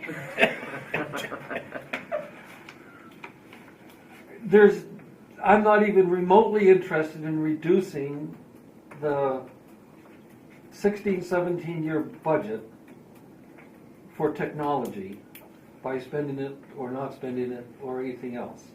I'm thankful that Mr. Debray has brought all of this to our attention. I think we should continue on our hunt to have as good a technology as we can in this school, and if there's some things we need, then I think we should get them. I would, on the other hand, love to reduce the 16-17 year budget by reducing 5 kids out of Co-Brown line so that we don't end up with a default budget. But you're not gonna wanna hear that, so you'll just Different take subject, your we're crap not shot. talking Yeah, about that it's a right different subject, everything's a different subject. So, anyway, I could say what I wanna say when I wanna say it. So, I'm not in favor of reducing next year's budget for technology. And if there is some genuine needs, I think we should wait 1 month. And in a month, look at this and make a decision and see if things So are still the same. Can we, there's multiple issues on the table. One issue is what to do with existing money for this current school year we're in, and the other is what to do about the budget for the 16-17 year. So if we could not confuse the issues, I think. Regarding technology, I don't think we should reduce the 16-17 year budget in any way regarding technology. Second. Regarding this year, my personal opinion is we should let it lie for a month and then look at this again and have this brought up in 4 weeks. Put it back in our packet if we can. I'll try to remember to bring it. And if things have not changed, I will be much more comfortable with next month's financials. I don't spend much time at them up until February because there's so many things coming and going and everybody's busy with other stuff. But So the comment that I made last meeting. I wasn't here, but I read Well, it. I'm gonna repeat it. Okay. Because I'm allowed to say what I want to Yes, you say. can. You have the same one? I didn't know you did. It concerns me, and so I'm fine with waiting another month to review the money for this current year budget, but it concerns me that we're looking at it in isolation of just technology. I think that's great if we didn't spend money we didn't need, but there are other needs in the building, and I think we need to look at it holistically, not just in terms of the technology dollars, and that would be my preference. And I don't disagree with that, but you are aware that there is a ton of money. Okay, I'm just telling you. But I think it There's a needs lot to of be money. looked, but I don't want to look at it piecemeal. I don't want to look Super. one day at I agree with that technology and another 1,000%. day at Yep. kindergarten and Yep. another day. We need to look Yes. holistically at the building. And I don't want to look at it in May. Right. So I think it's fine to postpone it for another month until we have Yeah. clearer financials to review, but it needs to be a holistic look at what the money is that we anticipate having available and how we're going to spend it across the building, or not spend it across, but not just isolated to technology. Well, we may want to even wait until after the vote, right? Because if we have the default budget, we may want to buy things in advance, or maybe Well, not. the default budget is the following year. I'd just like to Right, reiterate no, I know, that but I'd like to make, buy things in advance. can I make a motion that if IXL ELA upgrade for grade 6 needs to be purchased for $240, I'd like to make a motion that get purchased, please, now. I would suggest that if building administration has the freedom Then that's fine too. to manage If it's on any there, then- line in their budget as they feel is I think the necessary. concern is, Bob, and this may not be a popular thing to say, but I think the concern is that administration's not managing it. That we're getting something put in front of us for $240, and basically it appears as though we're being asked for our permission to spend that, and that concerns me. Again, I think the original question, if I remember back meetings ago, was has all of the technology equipment been purchased for this year because there's still money in the budget? I think that's where this all started, and that's why it was brought forward as technology, because that was the question. We've got money in our budget. Has everything been purchased? Why is it still there? But then this is saying this is current expected needs for this year, 15-16. So if this is an expected need, it should be encumbered. It should be purchased. Okay. So, just And it should have been budgeted. I could go on and on. in response to the admin oversight of this, we're just looking to be transparent. We list out all of the software that we purchase. We list out all of the adapters and the plugs and the cords, and we try to be very specific about how much we're gonna need and anticipate what those needs are gonna be 12 to 18 months in advance. When I was working with Steve Robert, yes, all of these things could be purchased, and we could spend another $38.20, and we may do that. We just wanted to, because the question came up, to be completely transparent to say these specific items weren't in the original budget because 18 months ago, we didn't realize there was gonna be an extended cost of $240 for this upgrade that we didn't realize was coming, for example. We didn't realize that certain things were gonna be needed. We have tech supply money, we can buy these things. We wanted to make sure you knew that these were things that we were looking to purchase and have the money to purchase. It was asked of us to be very clear about these technology costs. That's all this is. We probably will look to spend this $38.20 because we do need replacement lamps. We're not gonna have machines go dark on us because we didn't get permission to buy the lamps. We just wanted to address a question that was asked, give full disclosure to the current state of the technology budget, and give you an anticipated spending amount for what was still going to be needed for the rest of the year compared to what was forecasted to be needed and what's now actually needed in addition to that. Well, I have to agree with Karen though, it feels like it's being asked permission, and I agree with Bob that if it's there and it's needed, spend it, but because the way it is being presented, it's presented as like 3 different things, and, you know, this, we want your permission to do it, so, I mean, if there's a need, then do it. Some of that all, you know, I agree with all of you, some and all of you, some not. I mean, I'm tickled to death to know what they need. I'm trying to keep a running total of the money and how much money and effort we put into technology, so I'm happy to see this, and I do want to know if we're going to replace or buy 25 document cameras for $3,975. I do want to know if we're spending replacement projectors, $3,885. I don't want to be just surprised when I see it. The $240 or the $500, if that wasn't even on here, it wouldn't bother me a bit. But some of the bigger things, I do want to know. I pay attention year round to what we're spending our money on.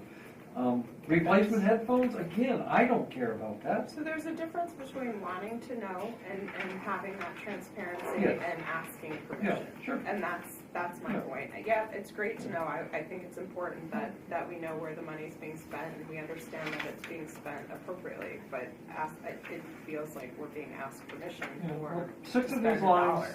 they should have just, spent because I am not keeping track of But replacement again, lamps. you've been put in just the not gonna position, do that. Dan to do, Dan don't, so I understand that. No, I'm actually, she brought it cold. Hoover Dam. Everybody can.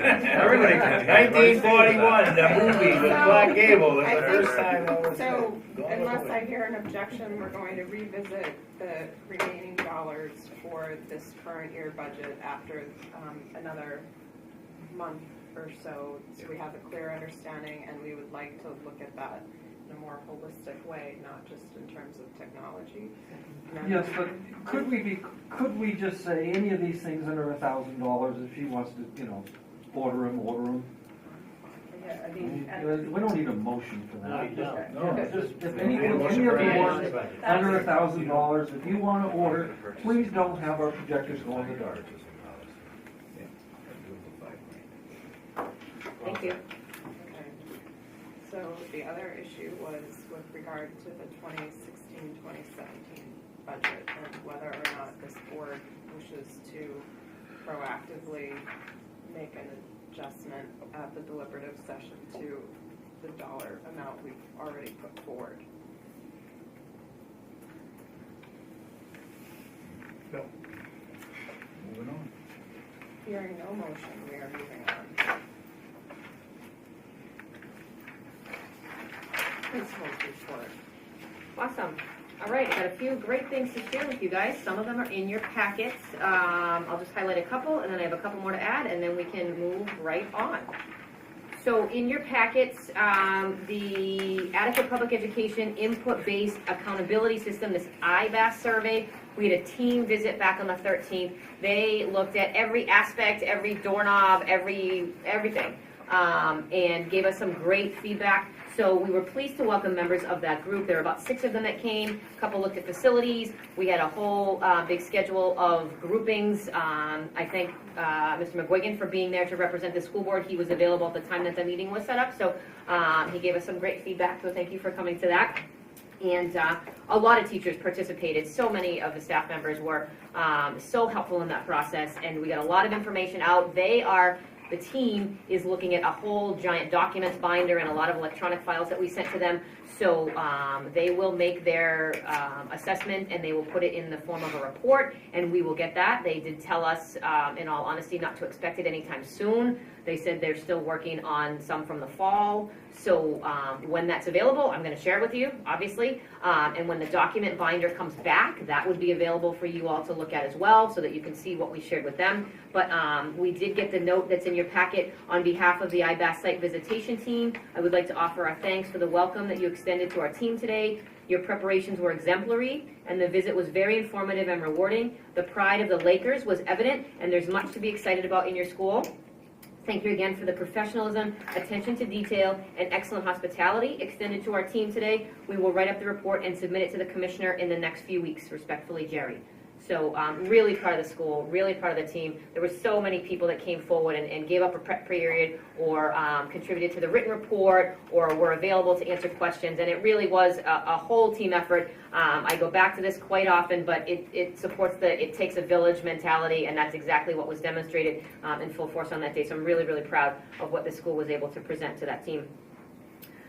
Grade 4 traveled to the State House in Concord. They missed the site visit because they, on that same day, had planned a field trip. That was the only day they could get to the State House. So that's in your report. It was an awesome experience. They got to shake hands with the governor. They got to have exposure to a session that is normally a closed-door session that they were invited to attend. So they were really, really happy to be able to have that experience, and kudos to Ms. Bechtold, Ms. Damaris, and Ms. Richardson for making those memories for those students and having that opportunity available to them. Book club was energized in grades 4 through 7. The after-school book club is underway. There were some icebreaker activities, a lot of kids involved with it, a lot of excitement about that with our grades 4 through 7. Many thanks to Ms. Turkman, Ms. Moore, for working on that. The kids love it, and it's a great opportunity, especially during the winter months. We did want to say thank you to Bottom Line Technologies. We did recently receive a generous donation of $84. Once again from Bottom Line Technologies on behalf of Ms. Brieger, that will be dedicated specifically to the class of 2016 for the 8th grade Washington trip, and we thank her for her continued support with fundraising donations for that particular group and others that she's shown support for, so thank you for that. Fun with Fiction, grade 1 and 2, very similar to the reading group for 4 to 7, but grades 1 and 2, and it was really great, and there's a little picture in there. I know you can't see them, but they're some sock snowmen, which the kids absolutely loved. Building and grounds updates are in there. The technology update is in there. You can read the rest of that report for yourself. But a couple of additional things that came up hot off the presses today. We had our school spelling bee, grades 4 to 8, happened today. It was this morning. It took place. We had representation from each grade. Those students who had won their own classroom spelling bees were able to participate. It went great. 26 students we started with. Rounds 1 to 3 were pretty easy, but after round 4 we were down 15 students, so almost cut in half. Round 5 was the toughest one, and we lost everybody but the top 2 in that round. Some tough words were shared. 2 of them went head-to-head, battled it out for the next few rounds to round 14, and it was really, really exciting. Thank you to Ms. Turco, Ms. Smith, and Ms. Oxnard for the work that they did. And I just, in full disclosure, I was not available for that because I was at my own spelling bee at my own children's school. My son tied for 3rd at his spelling bee at his school, so I was really glad I had that opportunity. My son's a 5th grader, and it was an exciting experience there as well. So thanks to those who made the efforts in our school, and the winner was thrilled here when I saw her today. So congratulations to Cecilia and to Andrew for coming in second. We also welcome today as well a nationally recognized internet safety speaker. At the end of the day, Katie Leclerc-Greer was welcomed by SAU 44. She did 4 presentations at the various schools in the district at Co-Brown, Stratford, Nottingham, and Northwood.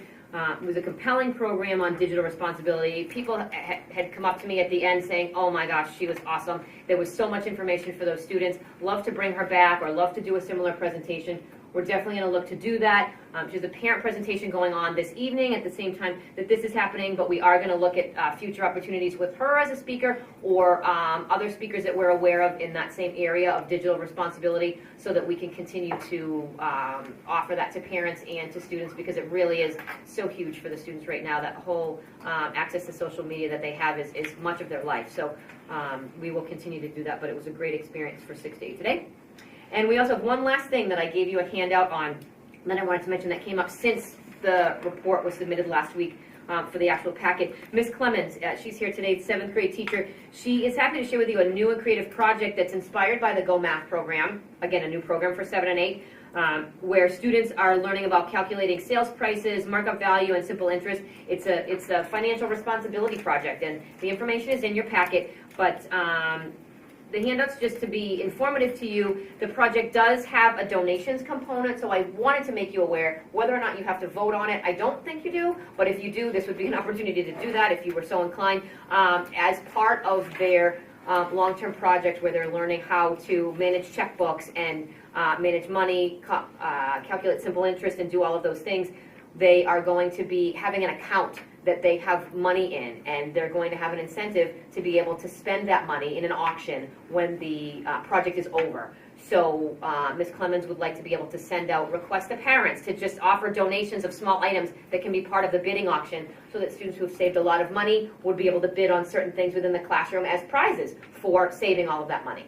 So I don't know if you have to vote on it, because technically it would be donations to a classroom, but it's also something that we're looking to possibly get donations from some of the local businesses that we frequent that may want to help out, offering some things to help kids learn more about financial responsibility. Some of the banks in the area have already come into class. I know TD Bank had already done a presentation in the class. Northeast Credit Union has already come into the class. So they're two institutions that I think might be willing to do some sort of a donation to help this project.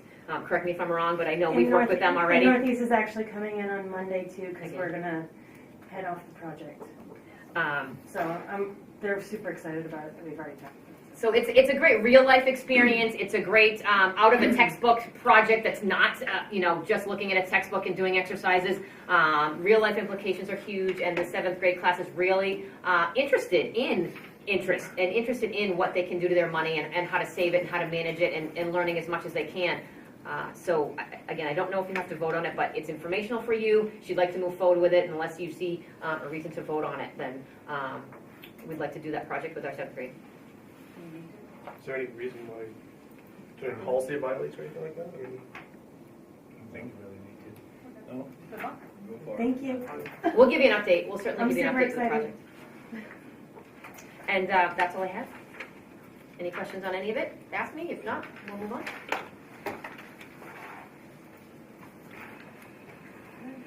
Thanks. Any questions about the enrollment report? I have two.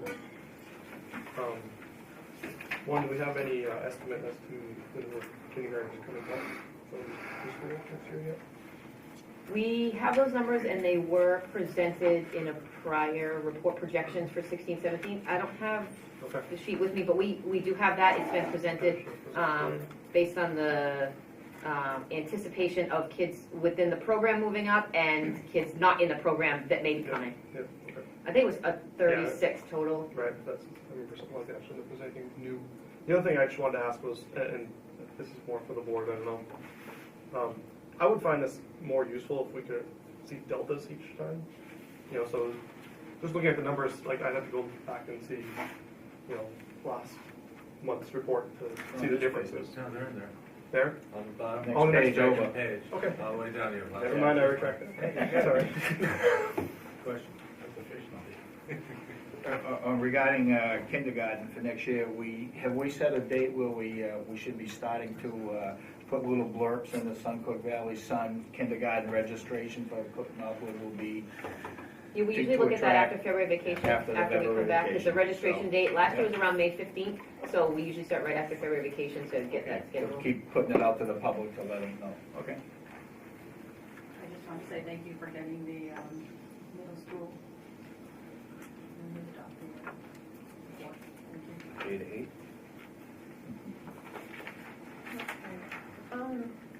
Policies, we have a number of policies. I have a recommendation that may help us move through those rather quickly. Okay. So it's a structural recommendation.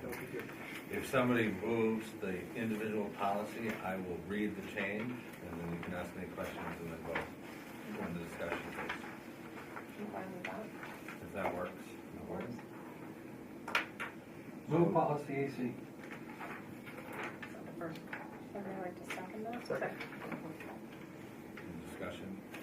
Changes to this policy are necessitated by House Bill 1447, which amends RSA 186:11, paragraph 33, and Senate Bill 390, which amends RSA 275. The policy contains the addition of provision prohibiting discrimination on the basis of economic status, and the addition of a new paragraph prohibiting discrimination in employment matters against victims of domestic violence, harassment, sexual assault, or stalking. I have some questions. It does not include gender identity. It also is not consistent in what it covers with the equal opportunity employment policy. So nationality is in the one and not in this one, and gender identity is not here, and we even have a policy that covers gender identity. You do so in that's your packet. concerning to me. So we can make those additions. I would appreciate that.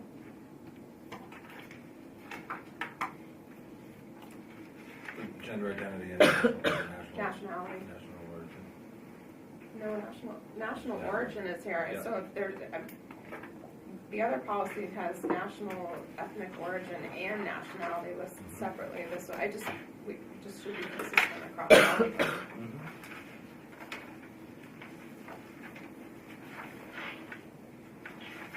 Any other questions or comments about this? I mean, my only question, I just want to look at the gender identity one, is that covered in that policy though? I mean, will this be overlapping? This is non-discrimination policy, and Yeah, if no. you're covering non-discrimination, gender identity, I believe, my opinion, is absolutely something we should not be discriminating against. So I totally agree. I'm just pointing out, and if you look at policy, the proposed policy, this JBAD, it does say all programs, activities, and employment practices be free from discrimination based on sex, sexual orientation, or gender identity. So it's weird. I mean, we do So have having policy. it, but, okay. It's redundant, I guess, to put it in both. They're all places, redundant. They're- All the policies are redundant. Right. A are your general commitments, your school board commitments. G has to do with employment, and J has to do with students. You're going to see lots of duplicate policies that are covered. And Mr. Chairman But having Krieger's a right. non-discrimination policy that doesn't cover everything makes zero Yeah, sense. okay. No, I totally agree. We should do it. So you're saying it doesn't, it says gender, it doesn't, Gender identity is different than gender. So gender is male, female. Gender identity is somebody who was born a male, but sees themselves as a female and maybe dresses as a female, maybe thinks of themselves, calls themselves she instead of he. It's different. There's more and more cases involving it, and it's just should be So included. the next thing is to approve this with the adjustments. That's up to the board. Either they can have me bring it back with 2 additions, or you can approve it as amended. I'd make a motion to approve it as amended. Second. Any other well, wait a minute, you already Have to got a motion withdraw on the the table. first. Okay, so, okay. Whoever made the first motion. So, No, you can make a motion to amend, right? Well, the people who made the motion can withdraw their motion if both agree, correct? so, I'm just trying to be clear. So we put it out for first reading, has it been posted? Actually, this is second reading. This is second reading. Well, I understand. But were they It's been posted? approved for first reading at your last meeting, which Barbie and I missed. Were these posted? That would be my number one question. Were they posted so that all the people that are interested could see them? And then second off, if they were posted, as they should be, then to me, we should fix it and put it back to first reading. So people have a chance to, I mean, the point of all of this is to give the public a chance, and I understand that very, very, very few to none are interested, but the right way is to post it and allow them the opportunity to look at it. Certainly we have many teachers and staff in the school that would like to see these and have a say-so in them. So I mean, to me, it should go back to first posting, The process is they go to first reading, and then after they're approved for first reading, Nancy posts all of the policies, and then they come for second reading, so. So they have been I believe so. posted. So if I walk out and look at the board, outside the office, they're gonna be there. I don't know whether they're there, we usually post them online.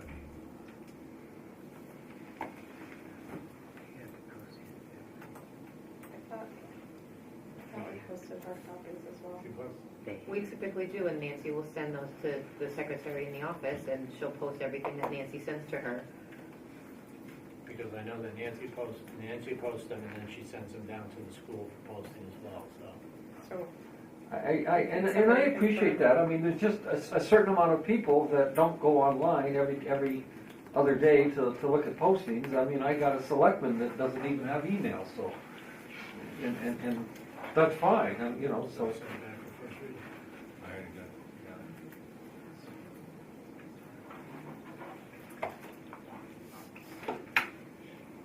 so, it's going back for first reading, and if we could please make So sure I'm that it's taking away posted my, online and, I'm taking away my motion, and I hope whoever seconded it will take away theirs, and then I make a motion that we, who did the second? Okay. Sorry, I didn't. That was a So, yeah, it was my motion. So I'd like to make a motion that we amend this and put it up for first reading again. Well, then, I have got to take my motion back that said, I don't think you got a second. you never I didn't get a second. It wasn't very this far. so I take my motion back and take your second back. Tim's on the board. Rewind. okay. Efficiently through these All mountains. those- Let's accept them all. Way to go, Favor? Scott. Yeah, there we go, I have plans. This one though, this is the only one we Oh, yeah, Okay. well, I don't know what's gonna come on the next Well, one. I mean, but the same. I think Karen has a good point. I would have never in a million years thought of it. Right. But now What's the I next one? understand, well, that's your business. All so those that's in what we have here. favor? Aye. Aye. Aye. Okay, anybody opposed? Great. Somebody like to make a motion on, Motion on EBC to send it to second reading. Changes to this policy are necessitated by House Bill 1132, which amends Policy 189:64. The changes made to the second paragraph include language directing the superintendent to submit emergency response plans to appropriate state agencies. My only thing would be the third paragraph there. Should it be a third and fourth paragraph, or should a superintendent be in more up in the third paragraph? Just for the way it looks. I don't think that needs to go back for a first reading if we do that, do we? No, just when Okay. it's printed, it should Okay. be separated. Aye. sorry, wait, I have a question. I just wanted, so having a policy is great. If we're not following the policy, we're actually in worse off shape than if we didn't have the policy in the first place. So I just want to make sure this one calls for the establishment of an advisory committee. So I don't know if that exists today, but if this ultimately gets approved, I just want to make sure that there's action taken, those things happen, and are in place. Okay, all those in favor? Aye. Aye. Next. There was a committee. Well, I was gonna ask, is there already a crisis prevention and response plan? There is an It might have been just before Bob, but there was a committee. What's the next one, ABCA? Move, policy EBCA, emergency plans. Changes to this policy are necessitated also by House Bill 1132, which amends the RSA. The policy is rewritten in its entirety to reflect the legislative changes to the RSA. Changes are also made in the legal references. Any questions? Just again, there's things that's in terms of drills and in terms of plans, so I just want to make sure those things happen. Anything else? All those in favor? Move policy GBA. Oh.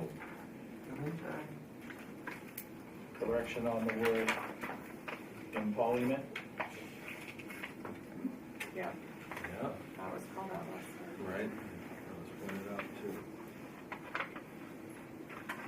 Just the same with the gender identity and the other non-discrimination policy references creed. This one doesn't reference creed, so if we can please make sure that we're consistent. table in the motion. To agree my second. I make a motion that we make the amendments and put this back up for first reading. There's a typo in the third paragraph too. I think it shouldn't be inquiries instead of inquires.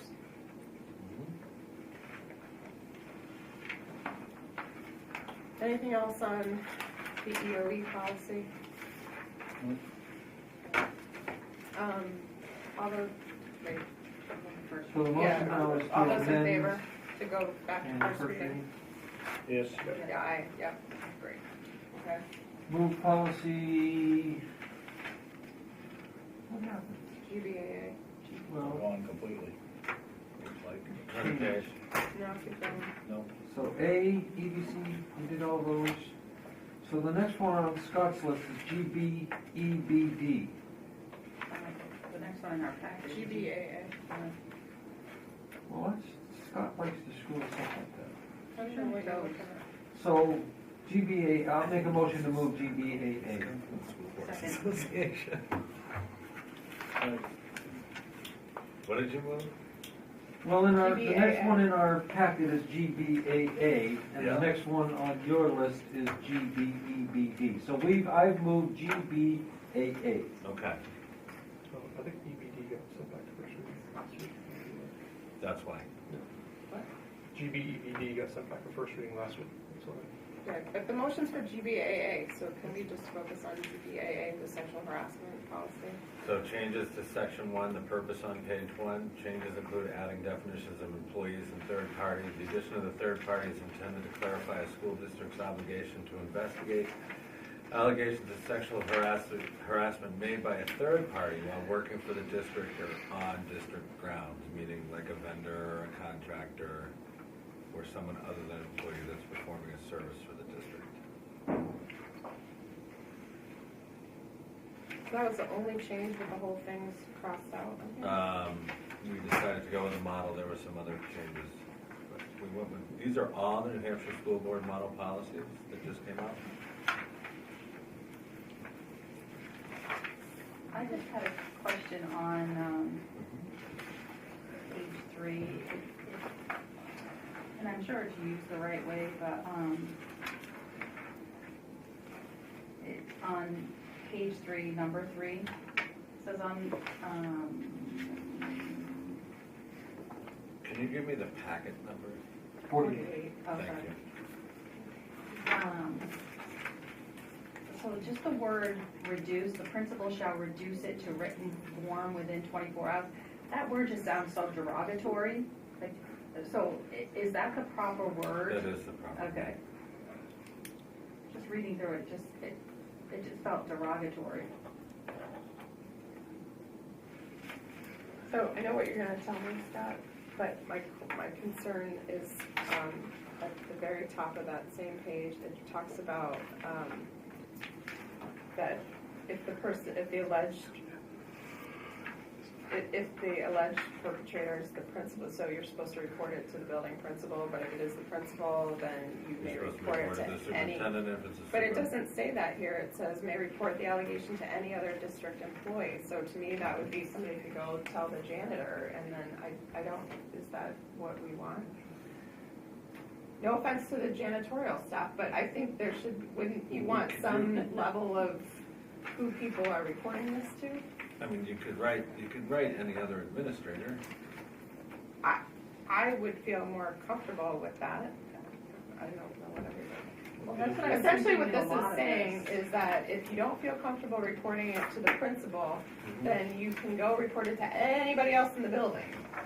Yeah, And I which think might it should be limited create a to, problem. I would think. Yeah. And so I would like to see it changed to any other administrator. That's fine. Does anybody have a concern with that? Nope. it should be any other administrator or the school board, but the superintendent. No. Not us. Just curious. Administrator includes superintendent, assistant superintendent, so.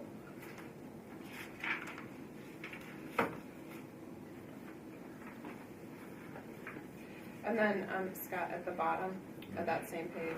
So upon completion of the investigation, that whoever's doing the investigation would provide the report to the board and the superintendent. So my only question and concern with that is, what if the superintendent is the person? Would it be better to say and or? If you go up to paragraph 4, up top, no, paragraph 3, up top, and look at the last sentence, that covers your principal. Right. And then there's another one that covers your superintendent. Yeah, but this down, so yes, I'm aware of that, but this down at the bottom says that upon completion of the investigation, the board and the superintendent will be provided a written factual report. So if the superintendent is that person, why I don't think we want to be giving that person a written factual No, they do report. not get a written factual report, they would get just a discharge letter. But that's not the way the policy is written. I'm changing it. So, okay, well, you say that.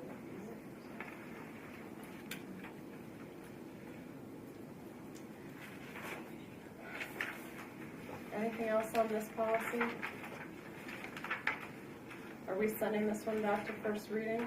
If you're making changes, yes. So I take my motion away and you take your second. So I make a motion that we send GBAA back to first, make amendments and send it back to first reading. Second. All those in favor?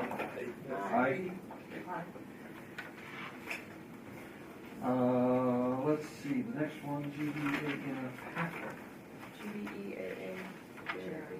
GBEAA, I move GBEAA / JRB, confidential student information. Questions, comments?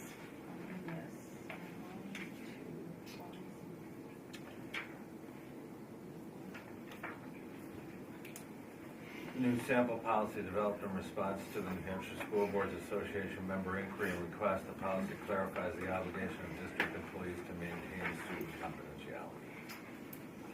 So under intent, the second line, it is the policy district. It is the policy of the school district? It's just a typo. Yep. It's the district No, it is policy. the policy. And then, I didn't know. Confidential information, redundant the first and last part of the paragraph.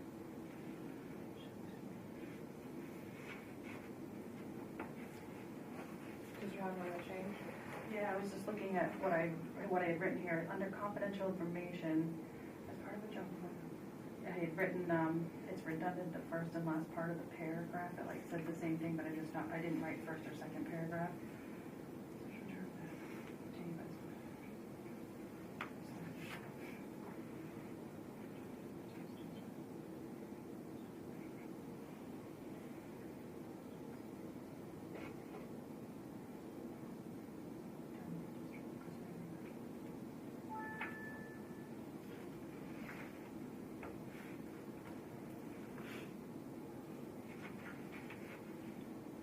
You good?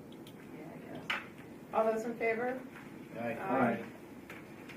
But we're changing those two words, Yeah, policy Putting it district the- to district policy. of the, we're just adding two Adding words of the. Well, I mean, you could just change district and policy, just reverse them. Right. Either way. Okay. Motion to move policy GBEBE. Employment of relatives or persons with romantic personal relationships. Up. Second? Second, I'm sorry. Questions, reason?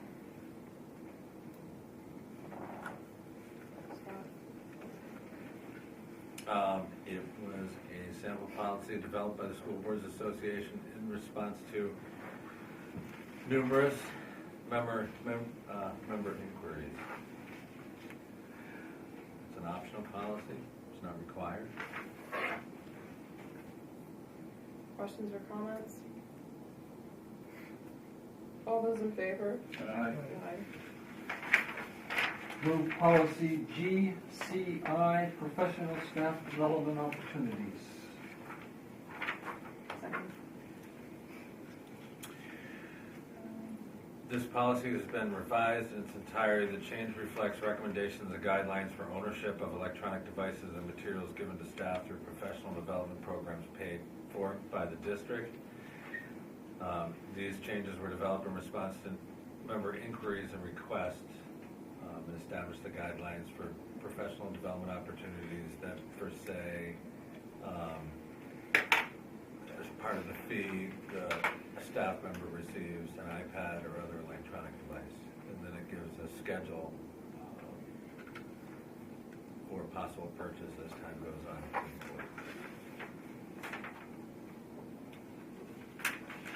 Any comments or questions? Just so we have at least 2 board members that weren't here during the previous administration, I'm telling you, this was a big deal then.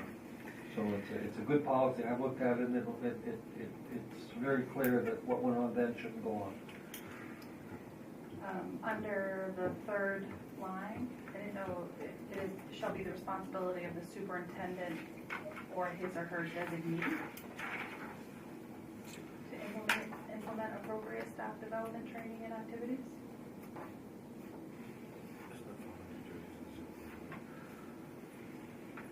I didn't know if it was for him to designate though. Either way, it all comes down to the superintendent. So. Okay.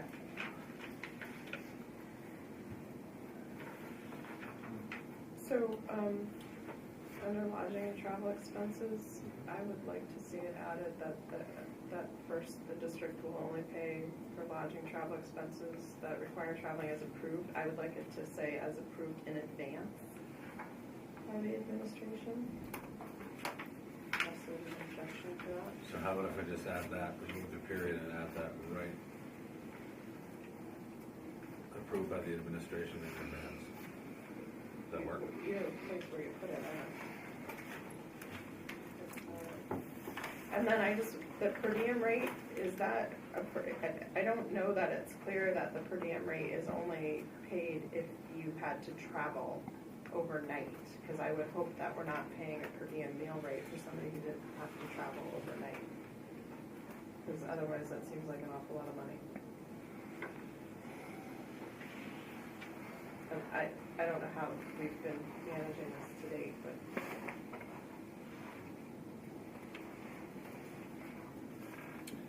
Well, what we can do is define a cost for, This what? we can define a cost for 3 meals.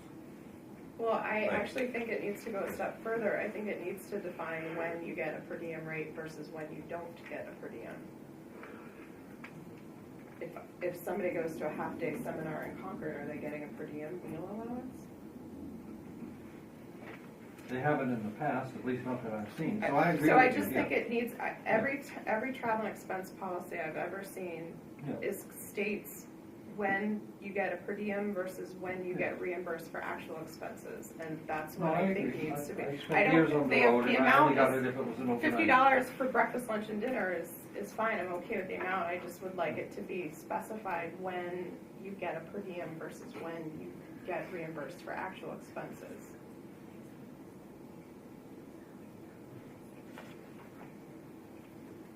Just a grammatical thing in this, on page 56, the second line.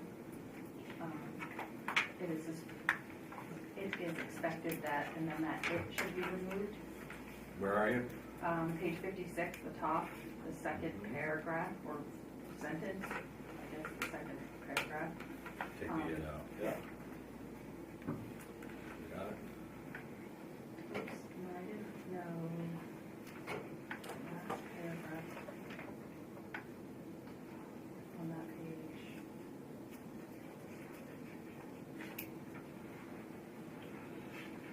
That should be moved more to the top.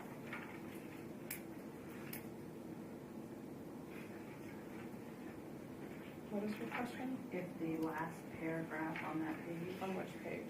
what did I say, 56? The appeals? No, in the event, may teacher attend a like or similar course or shop.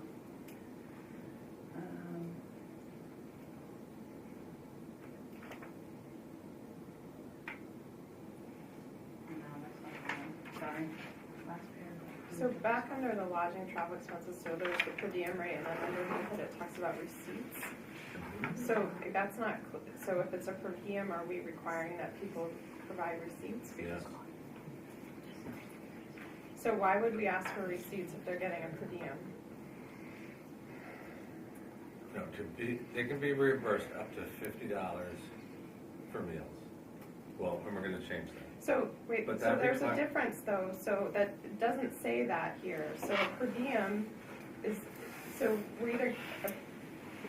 a per diem says, we're going to give you a per diem, which means we're gonna give you a flat dollar amount. Or we're gonna reimburse you based on your actual expenses. But that's not, You're combining both. yeah, and on one hand, we're talking about a per diem, and then we're talking about receipts for a maximum 50. Either it's a per diem or it's not a per diem, and the maximum's $50. So it should be for an overnight stay, and the second place should just come out. Yeah, because in Well, a per I diem, think- I never had to provide a receipt for meals. You know, I got a certain amount per diem per day. I think we probably need both. I think we need a per diem. If it's an overnight stay, this is when you get a per diem and what your per diem is. If it's a per diem, you don't need to provide receipts. Right.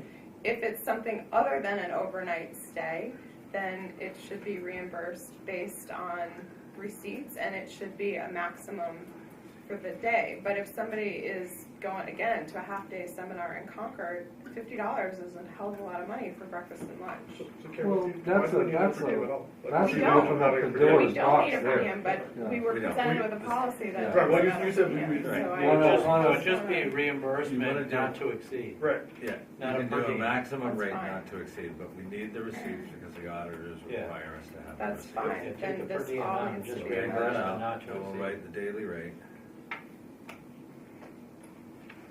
You know, when you get into, you know, you go into a half-day seminar, most all of those supply meals, not all of them, but most all of them. So then if they don't want that meal, they can go out and just buy their meal. I would personally stay out of the, if it's not an overnight, I don't think we should be buying meals. So this We whole agree. thing just needs to be. What? We agree. Operationally, I agree. Yeah. So we'll get this is going back for first reading. Yes, I take my motion away, and Barbie takes hers away, and make a motion for this first reading. Barbie seconds it, and I say aye.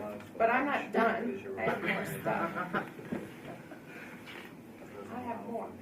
So, and I liked your discussion about, in advance, and without naming names, I questioned one person about a trip that was made, and in her contract it says with board approval, and she knows that, she's sitting here, so, you know, the next time a trip like that's made, I would like to see the board approval. But that's in her contract. So, right, so Yeah. the policy says, you know, the contract says something. But on page 56,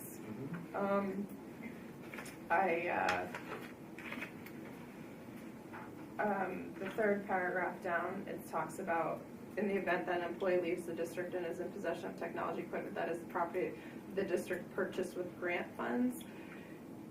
This policy is about going to conferences and staff development, and then all of a sudden we talk about grant funds. So what about the things that they get that exceed the whatever the dollar limit are that comes from a conference? It's just, again, it doesn't seem to be consistent or clear. One wasn't very good on it. I was under the We assumption can that the certainly give that feedback to the School Boards Association, because these are there, but what they're talking about is when you purchase something with grant funds, you cannot sell it to the employee if they leave the district. In the next paragraph, it talks if the technology was purchased with district funds and the employee is leaving after having the item on loan, is what you call it, for 1 year, the item will remain within the custody of the district. If it's 2 years, the employee can purchase the technology for 75% of the original price, 3 years, 50%. In 4 years, the administrator can approve the transfer with no cost. So, Okay, So I that's fine. Does It that just need to be isn't- two different policies though? Now that they No. have it in one? Yeah, it was just that the flow wasn't very good. right, right. Right, this has nothing to do with professional staff development opportunities, we're talking about grants. Yeah. Technology. No, what it's saying is, if you use grant funds to pay for a professional development opportunity, As opposed to district. as opposed to district funds, Okay. there's different rules. The federal rules are that you cannot sell that back to the employee on a depreciation schedule. So what the policy doesn't address though is, and maybe it doesn't need to, but typically, you know, there's software, things for which we purchase licenses that are on equipment like this oftentimes, and if you're selling the equipment to the individual, it should not be with the software and the licenses, and I don't, it's not specified, but I would think that seeing as how things get disputed, that if that's not clearly spelled out in the policy, somebody will have an issue with the fact that they didn't get the software on the technology for which they were purchasing.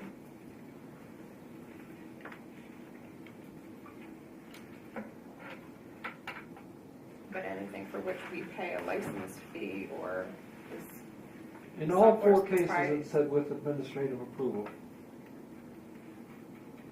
I don't think that's what she's saying. Well, if it has software technology on it, I don't think the administration should approve the sale of it at 50% or 75% off. Well, no, it's at not all. about this.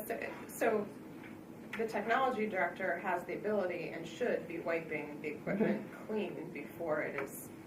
So whoever offered the for administrator purchase. is, and I guess we could put it in the policy, but whoever the administrator should make sure that that's done before this is sold, I guess. Right, and my concern is that it's because it's Okay. not in the policy. So, I'm thinking it should be. We're redoing this policy, so tell us how you would like it put in there. I got it. Okay. I don't think, I know what you're right. what are you gonna write? I'm curious, because I think wiping is a little over the top, though. Well, if we're Well- paying a fee for a license No, no, for. right, but you can turn off that part. I'm all for that, yes, we should definitely disable or wipe out the things that we're paying fees for. That doesn't mean wiping the whole system out, you know, there may be other things on there and stuff, right? Or there might be things where the software's been installed and paid for and it's not a licensing fee. Removing sensitive information or whatever, I don't know. Right. I don't know It should be what it is. audited, at least, by the technology director or something.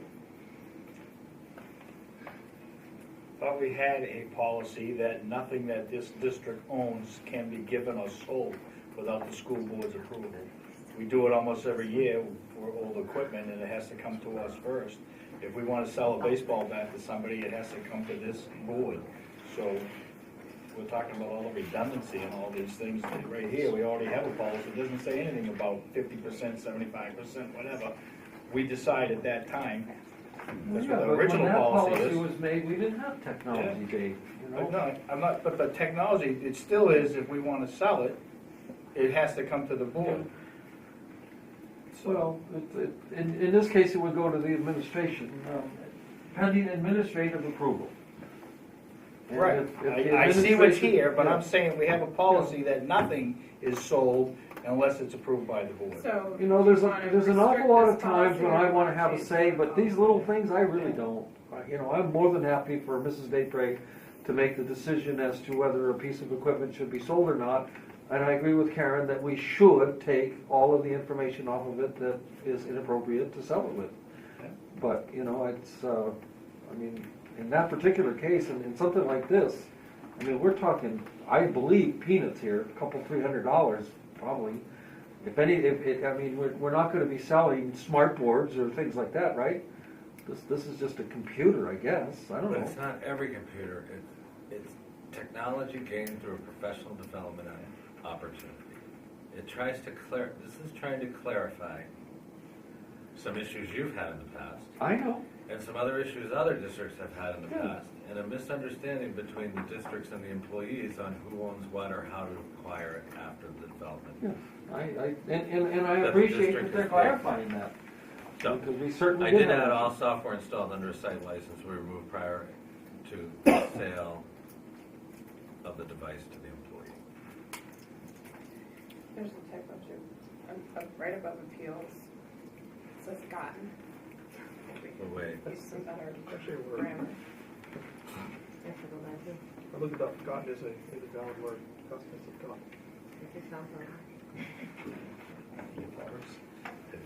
Have we ever had anybody ask to buy a piece of equipment with anybody? How about acquired? not that they've gained from, not since I've been here, that they've gained from attendance at a workshop. But anything, I mean, I don't know. No, not since I've Yeah. been here, no. But that's where the confusion comes, and I think where Yes. this policy started in the first place, because some conferences had started, instead of saying it's a $200 conference, and if you want a laptop included, it's $400, they started doing it's a $600 registration fee, and they'll give you a free And laptop. you get a free iPad. And that's where the confusion We had came. one Who person go wants to the same laptop? meeting twice to get 2 iPads, So that's what this goes. and was upset when he couldn't keep them both. Anything else on this policy? Okay, so the motion was to send it back to first reading with these amendments. Are all those in favor? Aye. All right, JB, Motion on, that was almost as bad as the athletic one. Nothing was as bad. JB, to move JBAB, here we go, transgender and gender non-conforming students. Hot topic in society right now, lots of professional development offered at the New Hampshire School Boards Association conference in the fall, if you attended. And this is a new sample policy developed in response to a lot of inquiries from various school districts about how to create a safe environment and to acknowledge transgender and gender non-conforming students. why is it just address students and not staff? Well, it's a J policy. Is there a staff policy? There is not a J policy in your update that has to do with that. I certainly can ask the School Boards Association why, and ask their legal team why there is no employee policy when it comes to. Because I would think it's just as important to have staff feel comfortable and safe in an environment if they are transgender as it is to make a It student states feel. employment practices.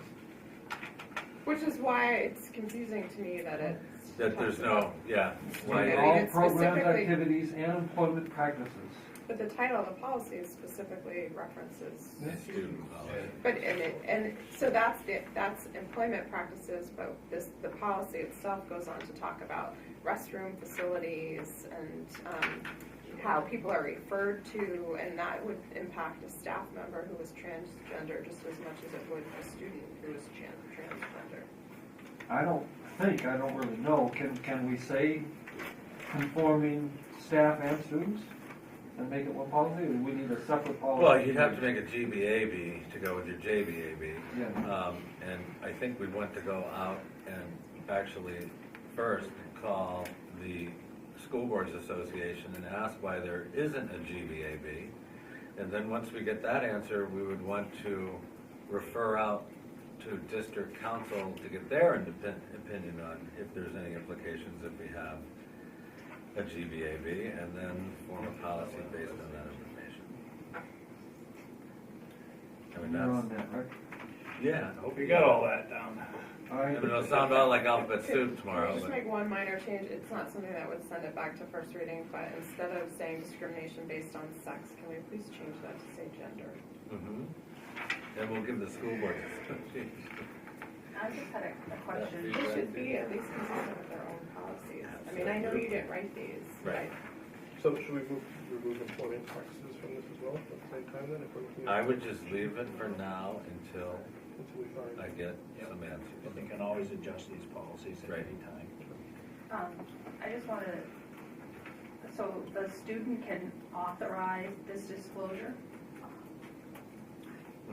Okay, well, it just sounds like you're saying like a 5-year-old can authorize, or give permission, so just making sure that that's legal or whatever. It is, and this It is an is. incredibly complex issue right Okay. now, especially for certain high school students whose parents don't agree with their potential identity and disclosure. It's very, very complex and difficult for the families to let the school school's got to support the student in feeling comfortable. It's really, really multifaceted and unfolding before our eyes in certain instances. On page 59, E, there just needs to be a space.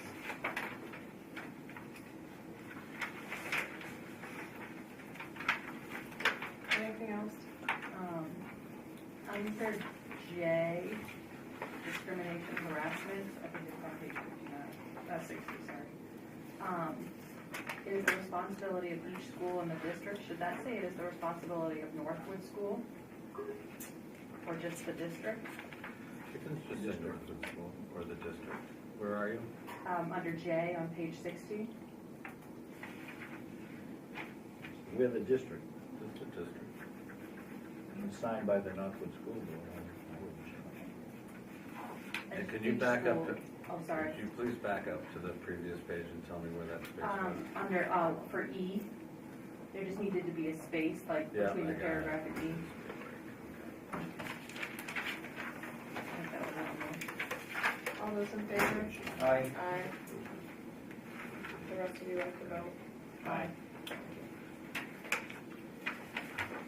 Motion to move JFAA, admission of resident students, PK-12.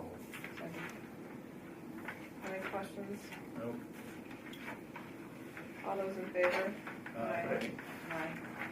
Motion to approve policy AICJ, unauthorized communication devices.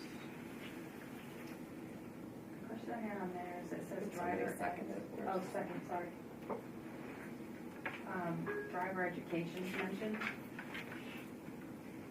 And I don't know where I saw it, but I didn't know if that was applicable for the K through 8. Yeah, hopefully not. Yeah.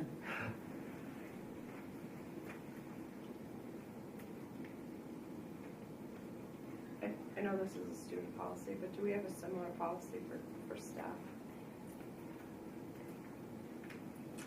You do have a cell phone policy.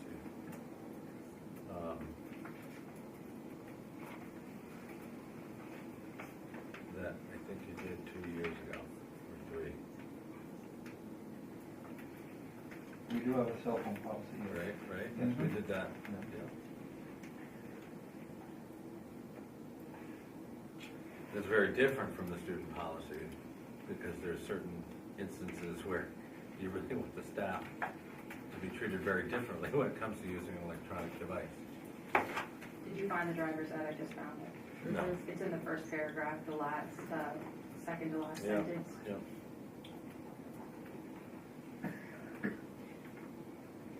Anything else on this one? Do we follow this policy? First offense, second offense? Yep, to a great extent we do.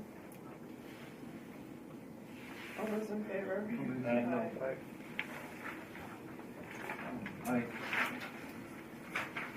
Motion to do policy JICN, JICJ? Okay. Okay. JIC. Second.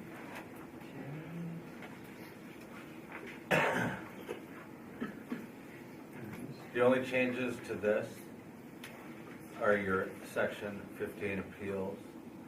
These changes are included after consultation with school officials as to the manner in which the New Hampshire Department of Ed is now accepting appeals from school board decisions on bullying-related hearings and matters.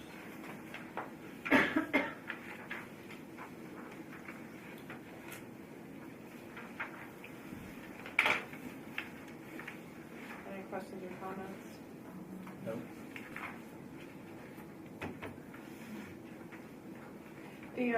So Scott, page 71, the bottom two about recording, video recording, are these in line with the new?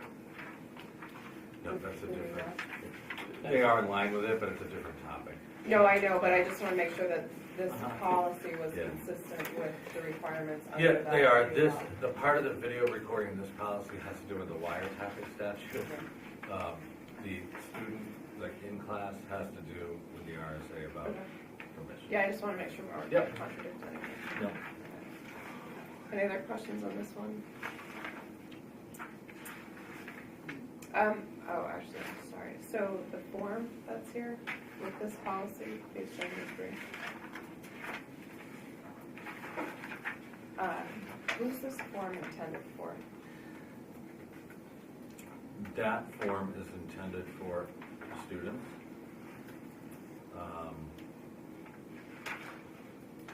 And anybody reporting bullying, that's the initial report form.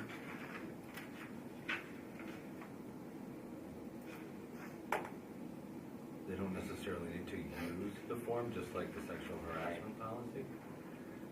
But there is an accompanying investigation form that goes with that. It's an internal form for the administrator to use to structure the bullying investigation to meet the conditions of the law. I just, the form is fine for an adult. I just think if it's a form intended for There are student many use, times that administrators or counselors or teachers will assist the younger student in reporting and reduce that oral information to writing. because most kids don't have word Yeah, addresses that and word phone Yeah, numbers. but yeah. They don't even know what a complaint is. Yep. And you didn't know if, like, because it says principal throughout the whole thing, if the principal should be replaced with administration? Because isn't it most of the time the assistant principal that would get the, so that's why I was just wondering if it should be administration? I think your principal has specific responsibilities delegated to them by law that the assistant principal supports. Just like in some policies, the superintendent, even though he'll designate it out, is still responsible for that. And ultimately, if there is a bullying allegation that isn't appropriately investigated, and we have to look into that, it's going to be the principal that's responsible. Anything else? All those in favor?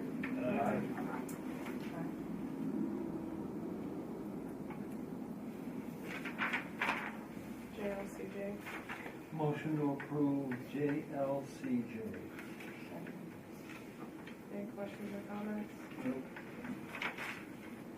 I have some. Is this policy consistent with the Co-Brown policy? Do we know?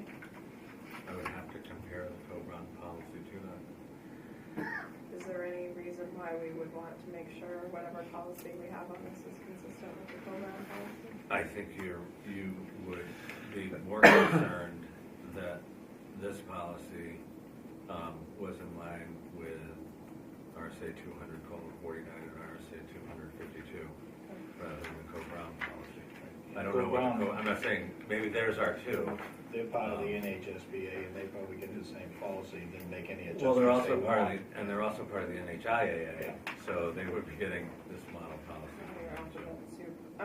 On page 76 under coach's responsibility, I would think that part of that responsibility would be for some, or either coaches or administrative responsibility, but somewhere I would expect that it's either their responsibility to notify the parent or guardian as well as the athletic director, and that's not in here. Page 76 where? So almost halfway down, coach's responsibility, and then below that, administrative responsibility. So coach is a student athlete who is suspected of sustaining a concussion or head injury or other serious injury in practice or game should be immediately removed from play. Yeah. I think it should also be added that they have a responsibility to notify the athletic director and to notify parent or legal guardian. Or that maybe that's the administrator's responsibility, but somebody should be doing that.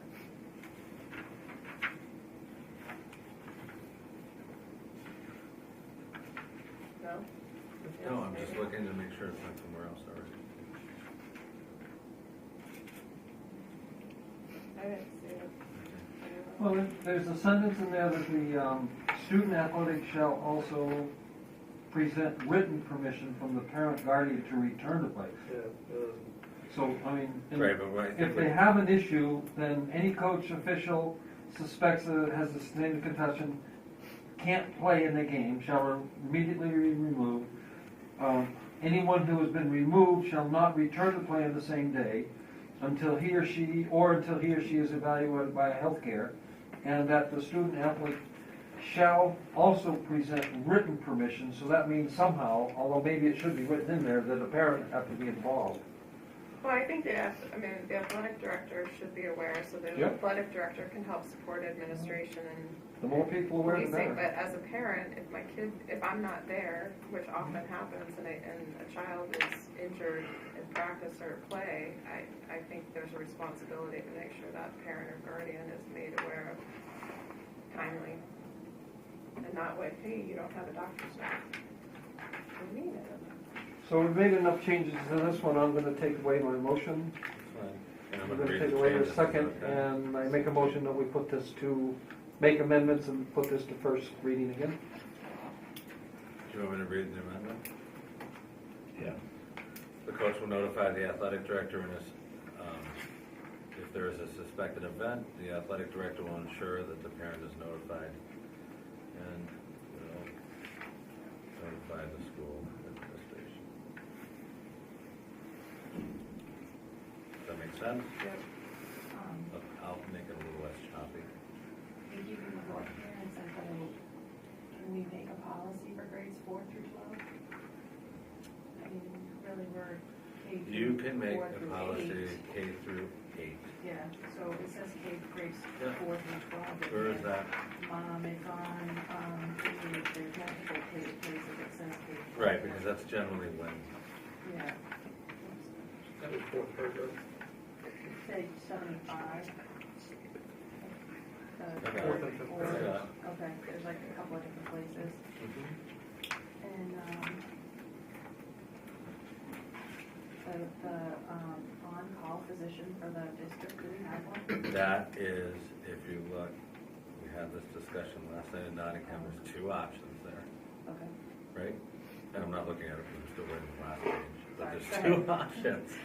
There is that the athletic director, can you read that to me while I change this? Right, and I see that, I just didn't know if we should get rid of the district's on-call position, because I didn't know if we had one, it says. You don't have an on-call position, but you do give the option of, I mean, you can remove the on-call, Okay, but you need to give the option of calling a physician. okay. I mean, I do that in the course of my work.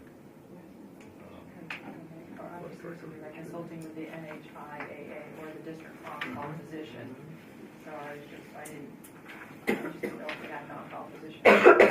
You do not. Some bigger districts do. Maybe we do in the future. You Okay. may. Any other questions on this one? The coaches training, do we have documentation of this training, the requirement? Because there's a requirement in here that, so is that something that we're gonna have to keep, like, they'll have that? I'll take that up to the athletic director too. Follow up on that, make sure we're getting the training. Anything else? Just a couple of places as you go through it, that the board and administration should be capitalized. I'll just look for those as we go on to the next one, because I just have it on here. And You don't need to do that. I can just write a note to Nancy. okay. Sorry. Okay, so the motion is to send it back to first reading. All those in favor? Aye. Aye. Motion to approve JRB/GBEAA confidential student information. That is exactly the same policy that you just did. You don't need to do anything with that. I can split it into 2 policies for both sections. You've already approved it. In other words. Any Motion questions? to, sorry. What was the last one we had in our packet? I don't know, we've got JFFA, JFAA. We didn't have those in our packet. Right, so I don't know. the policy is JRB GBEAA. Yes. He says we do have. You've already to make a motion. approved it as JRB GBEA. What I would do is make a motion to create a policy JRB and then a policy GBEAA so I can have those in each section of the policy. They're identical policies. So moved. All right, second. questions or comments? Quick, nope. All those in favor? Aye. Aye. Okay, gang, let's take a 5-minute break, please. All right, well, did our policies in like 2 hours. Superintendent's report. Okay, a few different things here. On page 80, you'll see your school board timeline. A while back, you had talked about putting together a reminder to-do list, if you will, for the year, things that you do all the time. This is really a rough draft, so please take some time, look it over, email me any changes you want on there, either to delete things or put things on there so we can get a more inclusive list. But like I said, this is a start. 2 quick things. I don't, so, and I was the one who initiated this whole let's put the calendar together. My intent was never to include all the things that occur every month or every other month, those regular things. This was kind of the big things, like when to start contract negotiations and when to start working on the budget. So I think just in general, all those. Enrollment report. Yeah, and Okay. even things like up to, Okay, you know, financial. the 3 updates throughout the summer on summer school. That wasn't the intent. Okay. And then the other thing, it seemed in general that things were on here maybe more when they were due as opposed to when Right. we really needed to start the dialogue. And so I would want to revisit the timing on many of these things. Like review bus routes, that's in August. I would think that we would want to be doing that in June or definitely by July, but not waiting until 2 weeks before school starts. So those were my general comments about the draft that we had. Okay, I'll tighten this up and take some of those things off and then bring it back. And like I said, if you have anything particular that you want on here, just shoot me an email and I'll include it on there. Any other questions or comments on this before we move on? Okay, on, let's see, school calendar. I've got a school calendar that I'll hand out. Calendar committee met, had some wonderful discussion back and forth. And this is the final. Different than what's in the draft in the packet. Yes, I think there was some Yeah, thanks. changes in that. Yeah.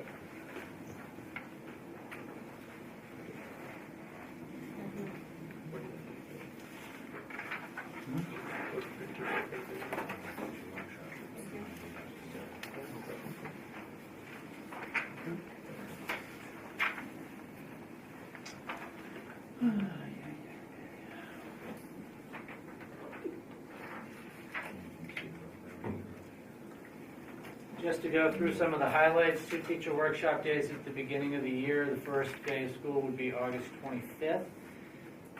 There's a teacher workshop day, and correct me if I miss anything, Dave. Yeah. There's a teacher workshop day September 30th. I believe that is a fair day. So we were discussing whether we wanted a full student day, an early release day, and then what we came up with was put a teacher workshop day on there because there's a lot of student absenteeism on that day. How are we gonna do with employee absenteeism? I don't think they qualify for the bracelets.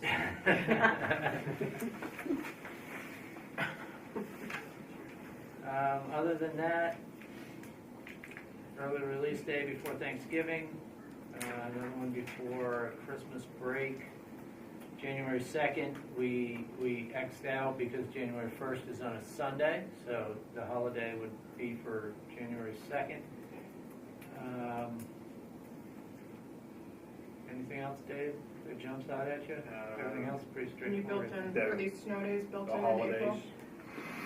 holidays. Yeah, I think we moved the parent conference from what time we've tried a few years, like in October, and we decided it'd be better afterwards so they can pass out the report cards and get to talk to the parents. That changed. April, February vacation, we put in line with the go-brown in most of New Hampshire. And since we're supposed to have approximately 10 days left at the end of the year for snow days or ice or hurricanes or whatever, I think we're in good shape. The way the calendar normally works, we always try to get out and be the last day around the 15th. This year it's a couple of days early. Next year it'll end up being a couple of days late. It just fluctuates, but right now it looks in good shape. So, Yeah. was this, I know this is a committee made up of teachers and board and administration. I'm assuming everybody's in agreement on this, because I know last year we had an issue where we approved a calendar and then went back and changed it. Yeah, there was a lot of give and take with the meetings that we did have, and we came up with this final. We give some, they give some, when we come back and forth, trying to work these out for the children. Ultimately, at the end, the committee agreed. Right. So are we ready to vote on this and accept it? Do people need more time to review and digest? I don't know. Motion to accept. Hold on before you do that. Does anybody want to wait to vote on this till they've had a chance to review, or are we okay in doing this? I have no desire to wait. My only question is, isn't the 12th of June a lot earlier than we've normally been getting out in the last few years? I'm sorry, Isn't June 12th a lot earlier than we normally have been getting out in the last few years? It is earlier because you've got some days in August that you're getting in, so that really helps out a lot. That makes a difference. One week for Christmas vacation, not like a weekend. Yeah, you're right. yeah, Christmas is different, a few days at Christmas. It's But really like I early, said, which we've is not always shot for about, Yeah. the 15th is about the normal time, but the way this year, because of Christmas holiday, it falls, you get a couple days earlier. Next year or the year after will be probably on the 16th or 17th, it'll just fall that way. Yeah, but it's But like it is earlier than it has been, yes. 5 or 6 or 7 extra days I gotta put up with my wife at home. Sorry. We'll deal with Christmas. Well, maybe maybe it's the other way around. You can always vote no. All right. Sorry. you have that. Motion to accept the 2016-17 calendar as presented by the Yep. calendar committee. Draft 3. Draft 3. Any questions or comments? Is there a second? Thank you for the fair day on Friday. That's good. Somebody want that second? That second.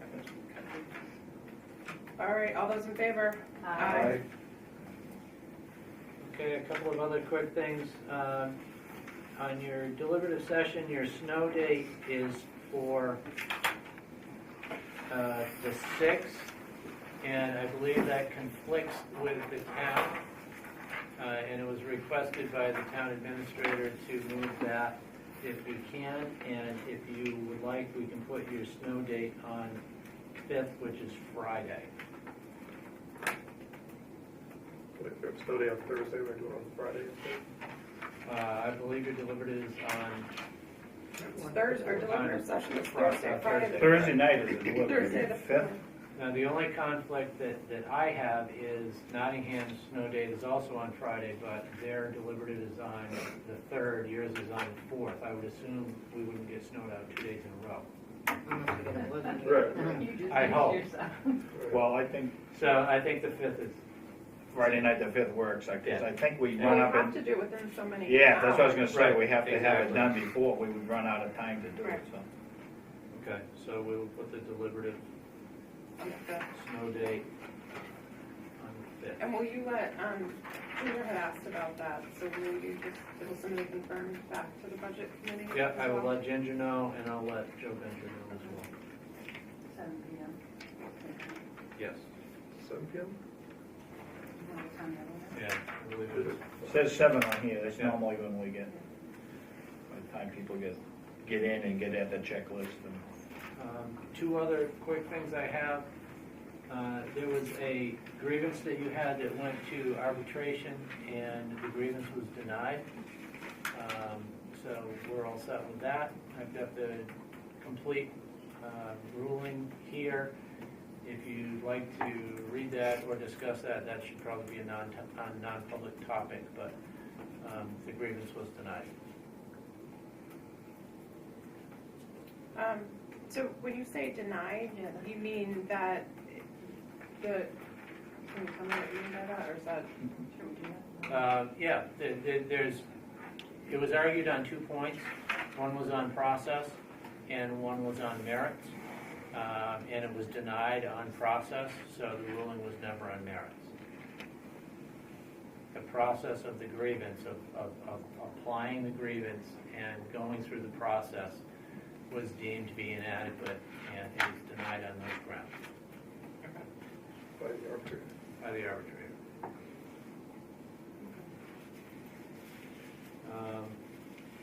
The other thing I have is because you're in charge of setting your default budget, I've got paperwork here that we need to file with DRA, a signature sheet for the default budget.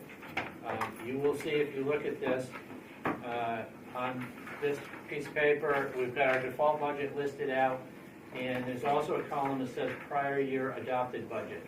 The website for DRA is not allowing us to put that in right now. We're hoping we can get that in tomorrow, but they have said that if we can't get it in, we'll take the cover sheet and your default budget as you developed it, which also has current budget and previous year's budget as well. So one way or another, we will get both of them posted.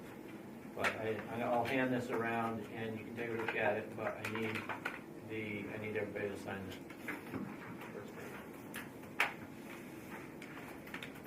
Got a blue pen? I do think Thank it's you. for the last meeting. Do you want me to just keep going? The insurance bid update, there was some question on insurance at the last meeting and whether, why we utilized Primex. So I asked Linda Osborne to look into it. And the long and short of it is that because you're in a municipal risk pool, there's a lot of advantages to that. And the biggest advantage is if you have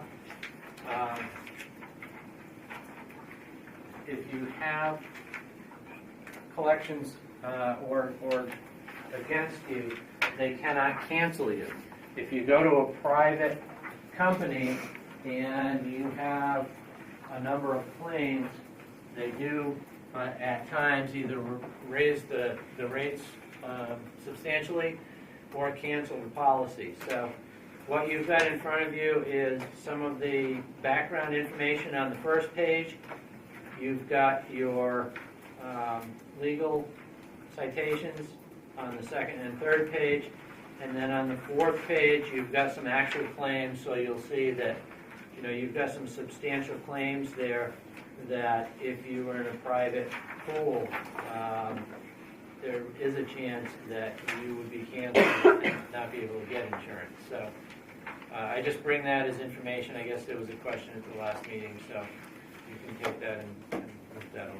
Well, so the question was originally the rates that we were paying and could we be getting a better deal, Yep. and have we ever looked and considered? So are you saying that the recommendation from the SAU office is to the benefits of what we have outweigh any other potential benefits of shopping around? Yes. And you want to stay with Primex? Yes, Is that and okay? yes, and you're in a risk pool as it is. So, we've done quite a bit of research asking around about other municipalities, and quite frankly, Primex is the biggest one in the It's state. kind of like Health Trust or whatever they're Yeah. called for insurance.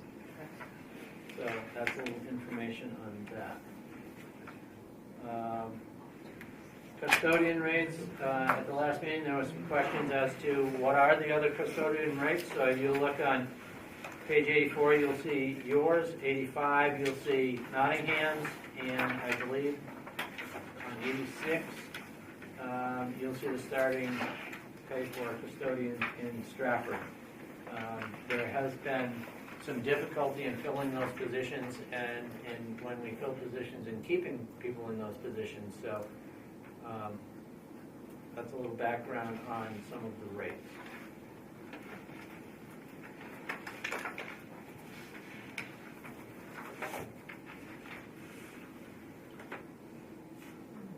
Any comments, discussion?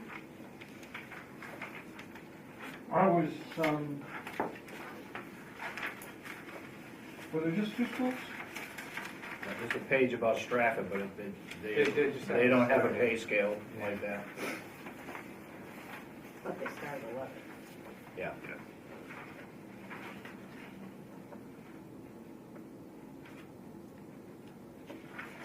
So, in your suggestion? Or did you have one? I don't have one. I believe the question was, what are the other surrounding pay scales? And there they are. I mean, obviously, some of that comes down to your negotiations. So I'm sorry, I'm missing Stratford? How am I missing Stratford? Page 86. 85. It's just tax. Yeah, they don't, Back. yeah, that's. Oh, It just alright. says the starting pay. Okay, so. I mean, it would be my understanding, I understand your problem, I don't disagree with your problem. I frankly think the whole, I guess I'm not gonna say that, but there's not a thing we can do about it, is there? Negotiations. Yeah, I mean, we've negotiated, that's over, it's up, and. Well, that's why I don't have a recommendation. The question was, what No, are the... I appreciate what you're saying, and none of this is your fault. I'm just, as a board member, what are our options? We're pretty limited. It's just through negotiations. Yeah, so That's your option. it certainly seems like something that we need to deal with it in the next negotiations, but there's really not anything right now that we can do about it. But, I mean, part of it was to look at, were we not paying enough? And if you compare to the other schools, it's in line with it. We are, yes, yeah. And I'm not sure whether they're maybe do you know, are the other schools having issues with hiring custodians? To varying degrees, yes. As well as in some places kitchen help as well. So it's an issue filling some of those positions. But I'm not generally worried about being careful with what I say. Once in a while, I have to break that mold, and so I want to be very careful in saying that I've always felt that this is just about as clean a school as I would want. It's just really nice to see the school. Generally speaking, it's clean, it's neat. I have told people I'd eat off the floor. It's not so wonderful tonight. And so I'm just going to say that, and what can we do to? I mean, I know we've gone without people. I'm not mad at anybody or anything else, but I'm just, as I walked into school today, I could really see a difference. Well, I think that's one of the concerns. I mean, Yeah, and I agree we're with the going into concern. the most difficult Yeah. time of the year with the snow and the salt and the sand, and we're short-staffed and having a very difficult time. And I'm concerned. So whatever we can do, and I don't know if there's, if Mrs. Daypray or anybody has any idea of something the board could do, but it's not up to the normal. It's not up to par right now, and so anyway. So the last, I'll leave it at that. last meeting, I think it was last meeting, we did throw out some ideas, suggestions. I think there was, based on something that was said, a concern that we were perhaps looking for somebody experienced rather than looking to hire somebody with some drive and ambition, thinking that you should be able to train somebody to do the janitorial jobs in the building that need to be done. Also talked about where the job is currently advertised, so I don't know if anything has changed since the last meeting with regards to that, but it was some of the discussion at the last meeting. And do we need to, do I dare say, do we need to use a little of our teacher retirement incentive money to help out with a part-timer? I'm just, I'm willing to listen to anybody, come up with ideas. Well, you can add a part-time position if you choose to do that, but we're, quite frankly, having a hard time filling the ones we have open. So. Yeah. Now, did I see a new guy today when I came in, or? We've had several interviews recently. There was some we've been interviewing the last few days, so Okay. we have some viable candidates. We're waiting on reference checks. Lots I of just saw folks have someone that expressed I that they didn't saw. recognize, so you didn't fill that whole We didn't fill it. No, Okay. we had an interview this morning with Right. somebody. So. Yeah. What about a staffing agency? What about using a staffing agency to find somebody on a temporary basis until the permanent person can be identified and hired? Is that possible?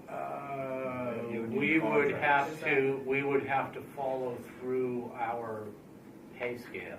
I mean, we would have to pay them like we do everybody else. They're in our It's a union bargaining. issue. Well, but, so there's, when you use this agency, there's the difference between the pay rate and the bill rate. So there's what the individual's actually getting paid versus what the markup that you're paying to the agent. I'm just trying to, Yeah, you know, if the building's not being cleaned, and last week we had staff members stand up and express concern. I just throwing Right, out but we're ideas to. We're hoping that we can get another person online quickly, and I've already told Wendy that I would approve, whoever is selected, I would approve them as a substitute until a point in time that you have a school board meeting, so we can get them in immediately and get them going, so. And I go to one particular high school with my daughter playing basketball, and I don't ever want to look like that high school. I don't, you know, I would rather do anything than look as dirty as that high school is. I agree. You know, it just. I think they're doing a good job with what they have. Yeah, I'm not, no, that's why I'm trying to be very careful of what I'm saying, is We're the just whole used to point. this I- standard, I know, and we all because we Yeah, don't have the staff. I've always been so proud of the cleanliness of the school, and I don't want to lose that. And that's agreed on our end. I mean, Yeah. Mr. Tom and I have had several conversations about it, and we're trying our best to get both positions filled with candidates that will do the job and stay in the job to the extent that we can hope for that. And we have some good candidates that have come through. So again, we're waiting on reference checks, so Right. we will have a recommendation for at least a sub to the superintendent. Very soon. Superintendent? No, you've also got on here a date for an extra meeting. Yeah, so our next regularly scheduled meeting is the night of the deliberative session, and we have discussed the potential of having a separate meeting, because, was there something particular Work that we session or thought? a meeting? But was there something particular that we thought we would need to cover, or we were just concerned about the duration of time from one meeting to the next? Well, we have a meeting today, and then we have a deliberative session, then it's gonna be like about 4 or 5 weeks out before we have another meeting. Oh, So, that was my yeah, concern, yeah. it was, if we needed to prep for the Right. deliberative Plus, session. plus and if prepping something for else the came up. deliberative, So then the which question doesn't is- take long usually, so. Right, so do we want to schedule a work session between now and February 4th? I would. Who So- wants to, I would like to meet at 5 o'clock on prior February to 4th. the deliberative session start? Isn't it Thursday? I thought you could on Thursday. Yeah, I have to work Changes. Thursday. I don't get out till 5. If I'm lucky. Well, are we doing slides and all that? Well, I have, so I have a draft of the slides, and if we wanted to go through them, at least to come up with some ideas for the bullets, for the rationale behind some tonight, I'm happy to take notes and then email out, and we can finalize those via email, I'd be comfortable with. I don't know that we need a meeting to go through these slides. Yeah. So let's, before we hop into this, so let's hold on, let's revisit the extra meeting date. In terms of parking lot items, the item for December, the calendar, we still have the board calendar that we want to finalize, so again, we've already talked about that. Although we have it here in spring, we should get that wrapped up now. The insurance bids we just talked about. So for whenever we have a meeting in February, if we could please be prepared, if we get the information in our packet, we had agreed to look at the NEC program and the costs, and it's come up in terms of, do we continue working with that program as is, or looking to do something in-house, I believe was. For the second February meeting. Sure, yeah, that would be great. And then just one other quick thing before we get into the slides. If the board is okay with this, what I'd like to do is add just a regular item on our agenda, not necessarily something that has to be talked about every week, but we have committees, and we rarely ever hear from, not all the committees meet on any sort of regular basis, but for example, the facilities committee, I don't know when the last time the committee met, but I think it would be helpful just to have as a trigger on the agenda, if a committee has met at all from one meeting to the next, that those committee members could just give a very brief update. So if you're all okay with that, I'd like to add that. It's just a regular agenda. Committee reports. Okay. All right, so these slides. These are the exact same slides as last year with just the appropriate updates, so I use the same format. Some articles didn't change, and so the same bullets are there from last year. Some of them I've left blank, so we need to decide what we want to say.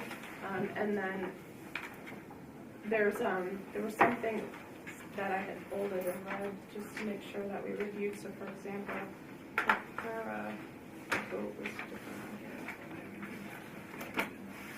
Okay, so let's, so Article 1, there's nothing for us to change or do anything. Article 2 was on the budget. So highlights, do we want to go through this tonight and just come up with some stuff, or do we need a separate meeting? I think we'll do some stuff tonight. I'd rather do tonight than a separate meeting myself.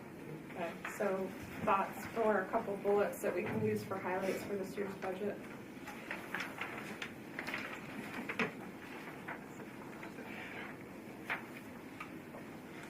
Can I bitch now about the operating budget history? I just can take that out too. We don't have to. Well, no, you got the wrong budget. You got the default budget, do you? Oh, that's my bad. Sorry. That's what happens when you try to multitask. Freudian slip. Sorry. On the first slide, on the first slide, for Article 1, does the ask me to be capitalized on following? Because all the others are capitalized without wording them. So what I would like to do in the interest of time is, if there's, I will email this to everybody. If there's typo stuff, then just email me and I'll update that rather than taking time to go through it now. If we could just focus on the substance.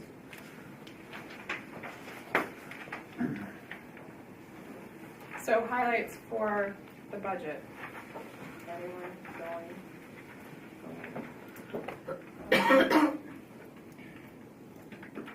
Well, you put the decrease.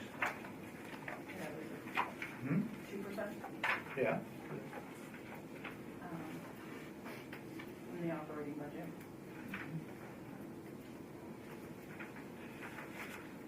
Part-time curriculum director? The third, isn't it? I'm sorry? Third? First part-time, I mean, yeah.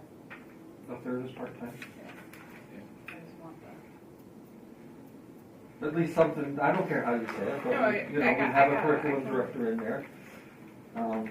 We have plans of a reading program. There's not anything really big that sticks out like in past years, like a lot of money for technology or anything. Yeah, program. Well, Yeah, an extension of Go Math to, what was it, third and fourth? 4 through 6. 4 5, through 6. 6.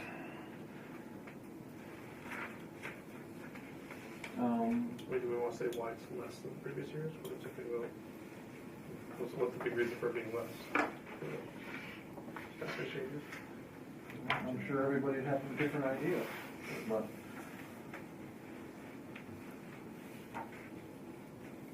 the reason is teacher incentive to retire and health insurance.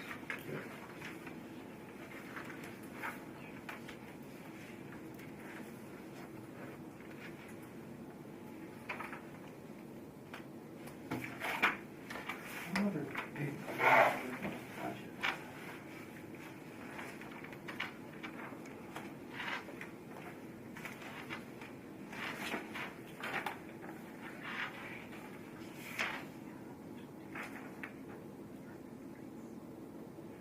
Okay, so, on the support staff contract, these were the, these bullets that were here were from last year, so we need to update accordingly.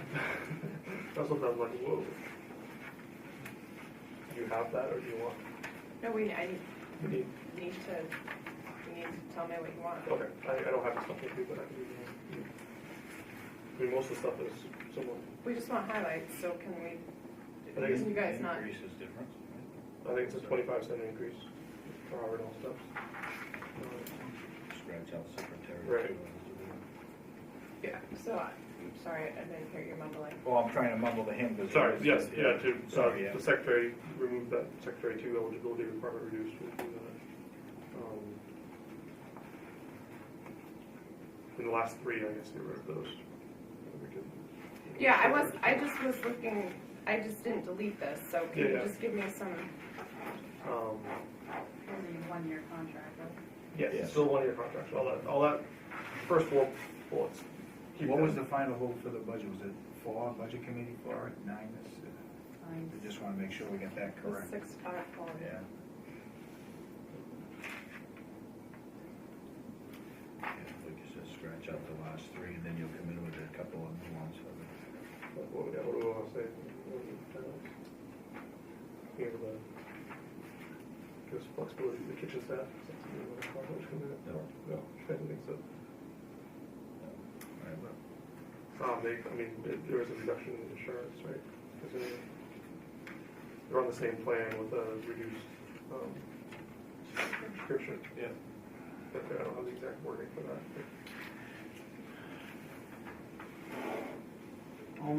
A budget highlight that you might want to consider, It's MTV 20, I think it's MTV 20.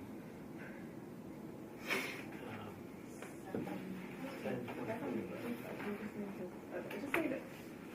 So we just need some high-level bullets to, it doesn't have to be a detail, but it could be something like, change, moved everybody to Change a in- single plan, or change, whatever. yeah, change in insurance to increase savings, district savings.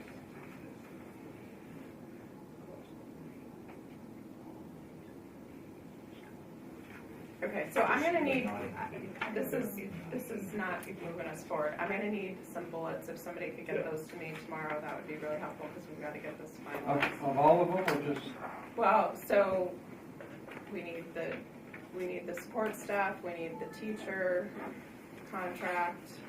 For article, for the capital reserve funds, I just kept the exact same bullets that we had last time and the time before that, because nothing changed other Yep. than dollar amounts. and you're saying tomorrow. Well, as If I soon as- did it this weekend, is that going to be soon Yes, enough or not? that would be. One of the issues that have been in this town for years and years and years is special education and the cost of it.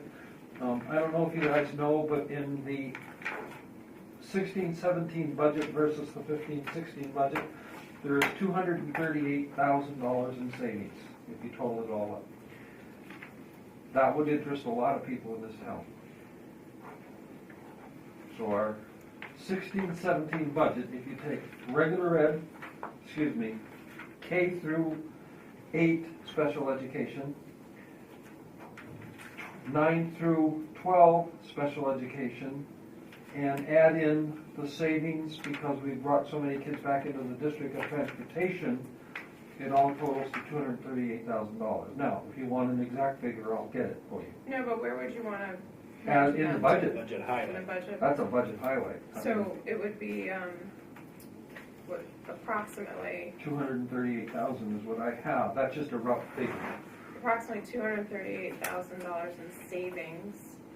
It's just, that's always been a big issue in this town, the cost of special education, and that's just showing that the effort is working and we've brought it down some. So we want to say approximately $238,000 in savings as a result of special education savings, including Bringing kids back into the, bringing kids at home. yeah. What else besides bringing them back to the district? Do you want to mention anything else? No, I think that's the big issue. I mean, there's lots of little issues, but the big issue is it's been coming down steadily. This particular year, it's come down quite a bit.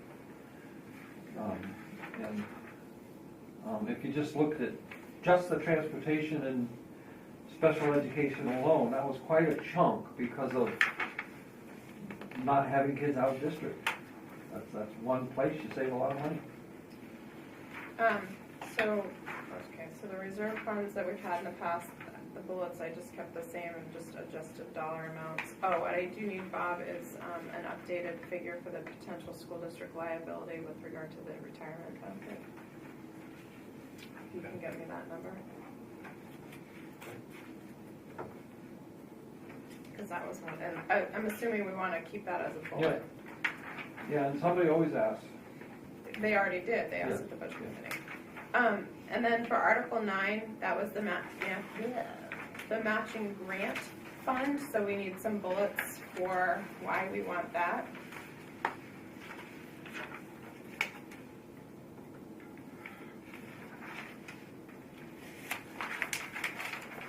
I mean, the main bullet is many grants, you have to have matching money for it. And if we have a fund, and this is not going to be anything new to the town because we do it at the town level. Do we want to say that as a bullet? Sure. Yeah, I mean, the number one bullet is for many grants, you have to have matching funds, so we need a budget for it. We need money for that. And this has benefited the town on numerous grants. Right now, Joe's got 3 grants he's written out there. Anything else besides those?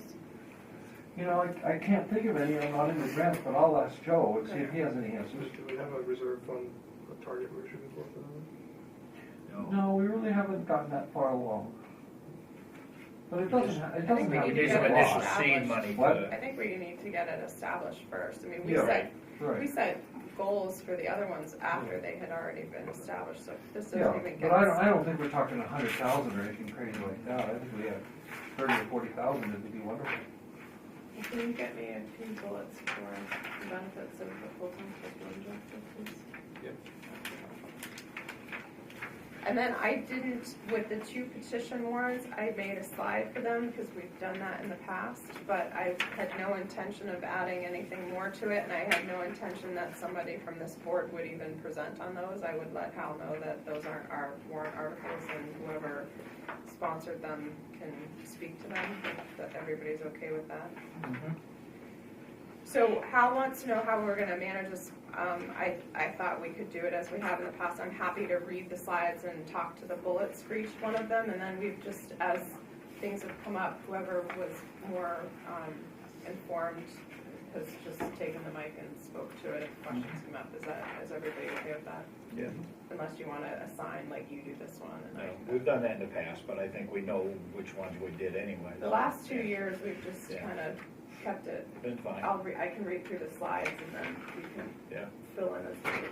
That's fine if you're willing to do that, because it is so confusing to get up, bang the microphone, okay, what button do I push? Okay. Yeah. So I'm going to email these slides to you all, and if you could please go through them and get back to me by end of day Sunday with any updates, typos, whatever, adds to bullets, all of that by the end of day Sunday, and then I can update and I can send for final review before it goes to Hal, but Hal needs to get this, I think, by the end of next week, right? Yep. Comes to the Paris, I'll call him and then he can call it, so you don't have the 2 of us doing it and not communicate. I don't think we're finishing it, that's the problem. So we Yeah, I'll need look to at it. decide if we needed a meeting, or if we want to meet prior to the deliberative session on the board. I still think if we're gonna meet, we should meet at 5 o'clock. Sorry Barbie can't come. Maybe she can come when she can come, but, what? I would go into the final. Can we do, That's from there, I don't care. I can do anything. Dave, Well, I probably can be here at 5. can we say 5:30? 5:30 is fine, yeah. Okay, Tim, can you, is 5:30? Yeah, An hour and a It half. starts at 7, so. It gives us an hour and a half. I mean, at least then we can do the manifest. Why don't you do 5 and Dave and I can do the manifest, and 5:30 for the board meeting, like we do the 6 and 6:30? Okay, You're talking February 4th, right? correct. Is that all right? So you and I can do the manifest and the other guys can look at it when they get here? I'm Okay. assuming there'll be a manifest, yeah, there's gotta be So something. we have at least 3. Okay, What's on? No, I keep saying the wrong date. all right, it's the 4th, it's February 4th. Okay. All right, anything else for new or old business? New or old business,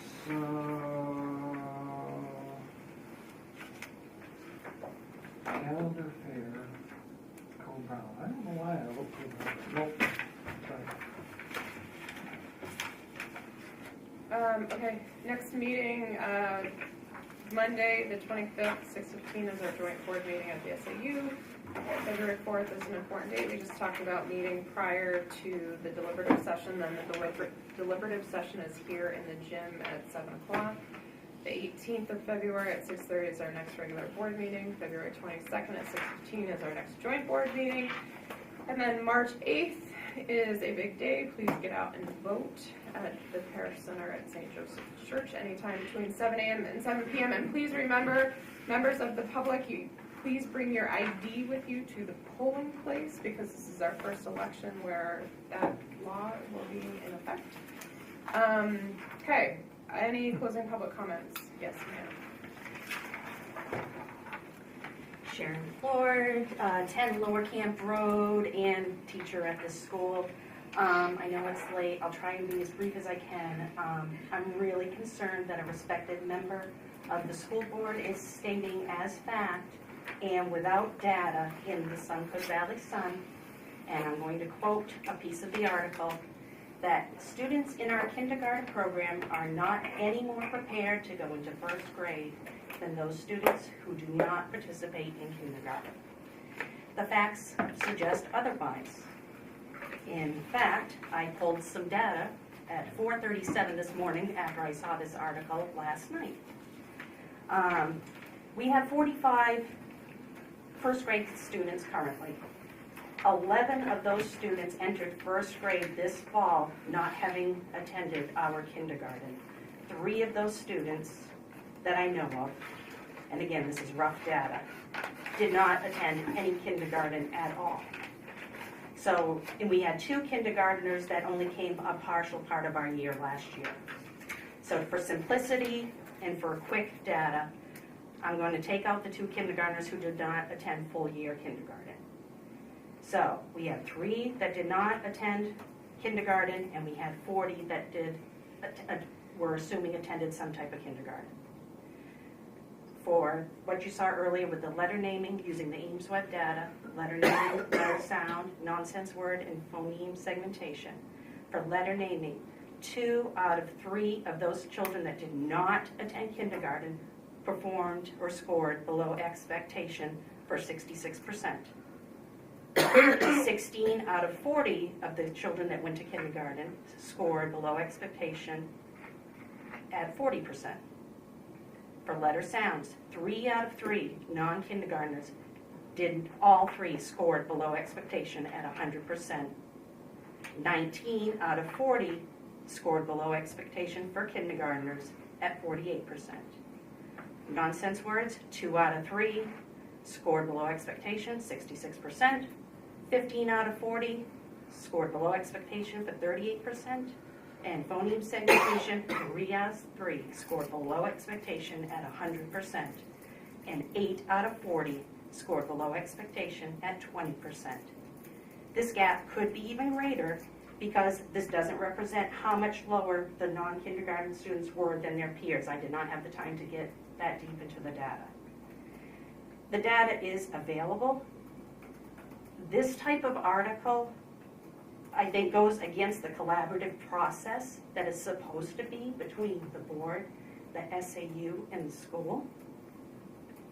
And so it just concerns me, it upsets me because of all the hard work we're doing, and the data is available. So, thank you.